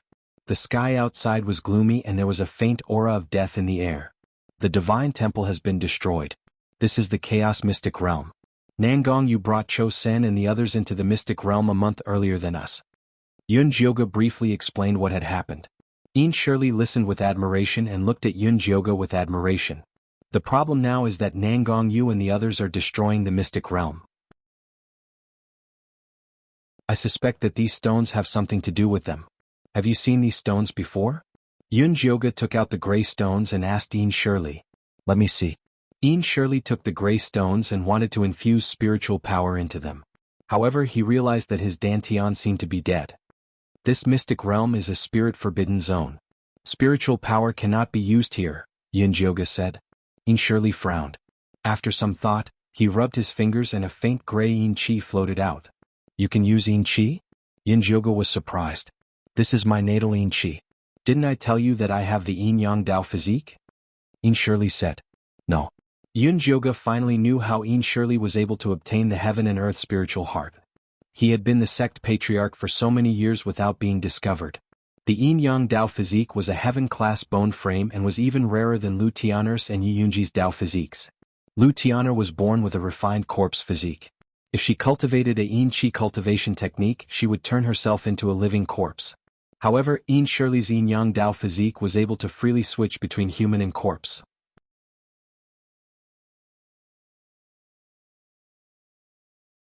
Chapter 494. Maybe I forgot. Ian Shirley grinned, then channeled his Yin Chi into the gray stone. The gray stone immediately changed. It turned into a ball of black-red light and burrowed into his body. Ian Shirley wanted to use his Yin Chi to block it, but it devoured him instead. Yun Jioga's eyes were sharp and his hands were quick. A golden light shot out and trapped the black-red light. The black-red light struggled desperately, but it could not break free from the divine power. What is this? Yun Jioga originally thought it was a control power. He did not expect it to be something else. It's a little like demonic chi, Zishang said hesitantly. Demonic chi? Aren't the devil race in the devil realm? Yun Jioga had purposely opened up a large realm for the devil race to play together. They were not allowed to harm other small realms. Moreover, Wuxia had already returned to the devil realm. They could not let the devil race come out and cause destruction. It's a little like Wuxia's demonic chi, but it's not quite the same. Zishang thought for a moment. He bit his index finger and drew a line between his brows, forcefully opening his demon eye. His eye split into three. As it rotated, it emitted different colors. He looked straight at the ball of black-red light. How is it? Yun Jioga asked nervously. This is not just simple demonic chi. It's mixed with Yin Chi, baleful Chi, resentment Chi, and other extremely evil things. Sweat seeped out of Zishang's forehead. He quickly closed his eyes and revealed an exhausted expression. Opening his eye without any demon power was too much of a burden on him. Are you all right? Yun Jioge wiped Zishang's sweat with a pained expression. Times are different now. Don't force yourself. What if something happens? I'm fine. Zishang shook his head. He quickly pulled himself together so that Yun Jioge wouldn't worry. The demonic qi contained in this gray stone is so complicated. Where did Nangong Yu get it? Yin Shirley was very surprised. Nangong Yu was a righteous person. I'm afraid we can only ask Nangong Yu or Nangong Li. Yun Jioge shook his head. It's useless to investigate its origin. Why don't we think of a way to remove it? Zishang said. There's no way to remove my Yin Qi. I can only strengthen it. Yin Shirley shook his head, indicating that he was powerless to help. Just as Yun Jioge was about to say that his divine power could solve the problem, Zishang spoke first. Although your power can solve the problem, it cannot solve the root of the problem. Nangong, you must have many of these gray stones in her hands. You won't be able to stop her. There were so many beastmen in the mystic realm. How many could his divine power save? Then what should we do? Yun Jioge frowned. Could it be that she could only watch as these beastmen died? The goddess couldn't do that. Our goal in entering the dungeon is to find Li Wei and obtain the key. Then, on the basis of finding him, we'll help these beastmen find a way to remove the control. Zishang wanted the beastmen to help find Li Wei. Otherwise, with how big the mystic realm was and how they couldn't use their divine abilities, who knew how long it would take them to find it? After talking for so long, you still don't have a solution to this demonic qi. Yun Jioge wanted to roll his eyes. Zishang was always thinking of using others to do things for him. I'll think of a solution. At least we now know what this gray stone is. To solve it, all we need is time, Zishang said nonchalantly. Senior is right. This thing is formed by mixing demonic qi with various kinds of evil qi. At the end of the day, it's just a high-level version of demonic qi. We'll know once we try a few more methods. As the sect master of an evil sect, Yin Shirley was also very knowledgeable about such things. He immediately suggested, Miss Yun, why don't you try using something from the righteous path? For example, Buddhist light, Tao light, etc. Sect master, have you forgotten that I'm from the same sect as you? How was she supposed to get Buddhist light and Tao light? Yes. Yin Shirley was a little embarrassed. He had a feeling that Yun Jioge and Sanskrit Almighty Being were in cahoots. Did Sanskrit not have any instructions for you to follow us in? Zishang asked. That fellow was a Buddhist expert. No, the Almighty Being only told me to follow you and follow your orders. Yin Shirley shook his head. If he wants you to follow me, he should at least give you some Dharma artifact, such as a Buddhist relic? Yun Jioge asked hopefully. I'm a living corpse. Am I afraid that I won't die fast enough with that thing? Yin Shirley asked honestly. All right. Yun Jioge gave up. We'll talk about the Dharma artifact later. Go out and see if Dummy's brain is this kind of demonic qi, Zishang said.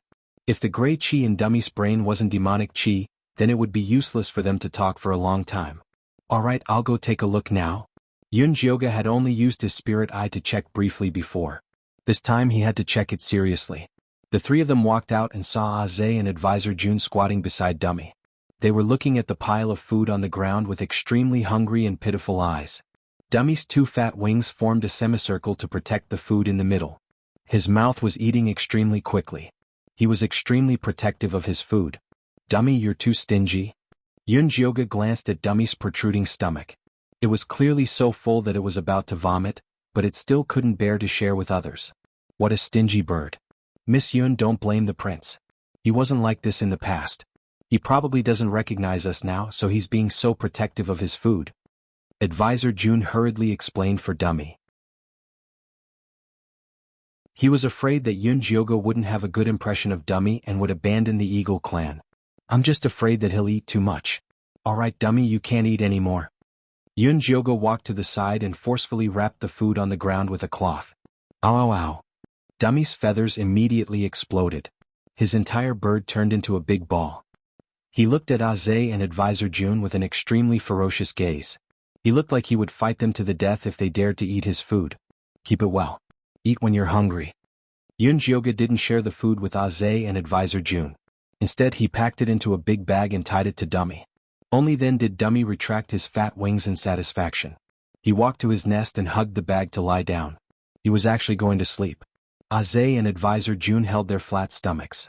Although they were very disappointed, they didn't dare to say anything. You guys can take these things and share them first.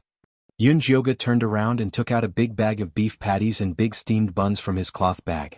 He said to Aze, after we've dealt with the gray gas, I'll help you solve the problem of food. It's okay. We can still find food now. You just have to try your best to solve it before winter comes, Aze said excitedly as he took the bag of food. All right. Yun Jioga nodded. He decided to let Ian Shirley handle the problem of food for the orcs in case he had too much free time. You're tuning in to the Han Lee's Wuxia Adventures YouTube channel. We're so grateful for your support, and don't forget to subscribe to join us on this incredible journey through captivating stories. Your generosity through donations truly makes a world of difference, as it's the primary source of revenue that allows me to expand and enhance this channel for you. Thank you from the bottom of my heart for being a part of this adventure.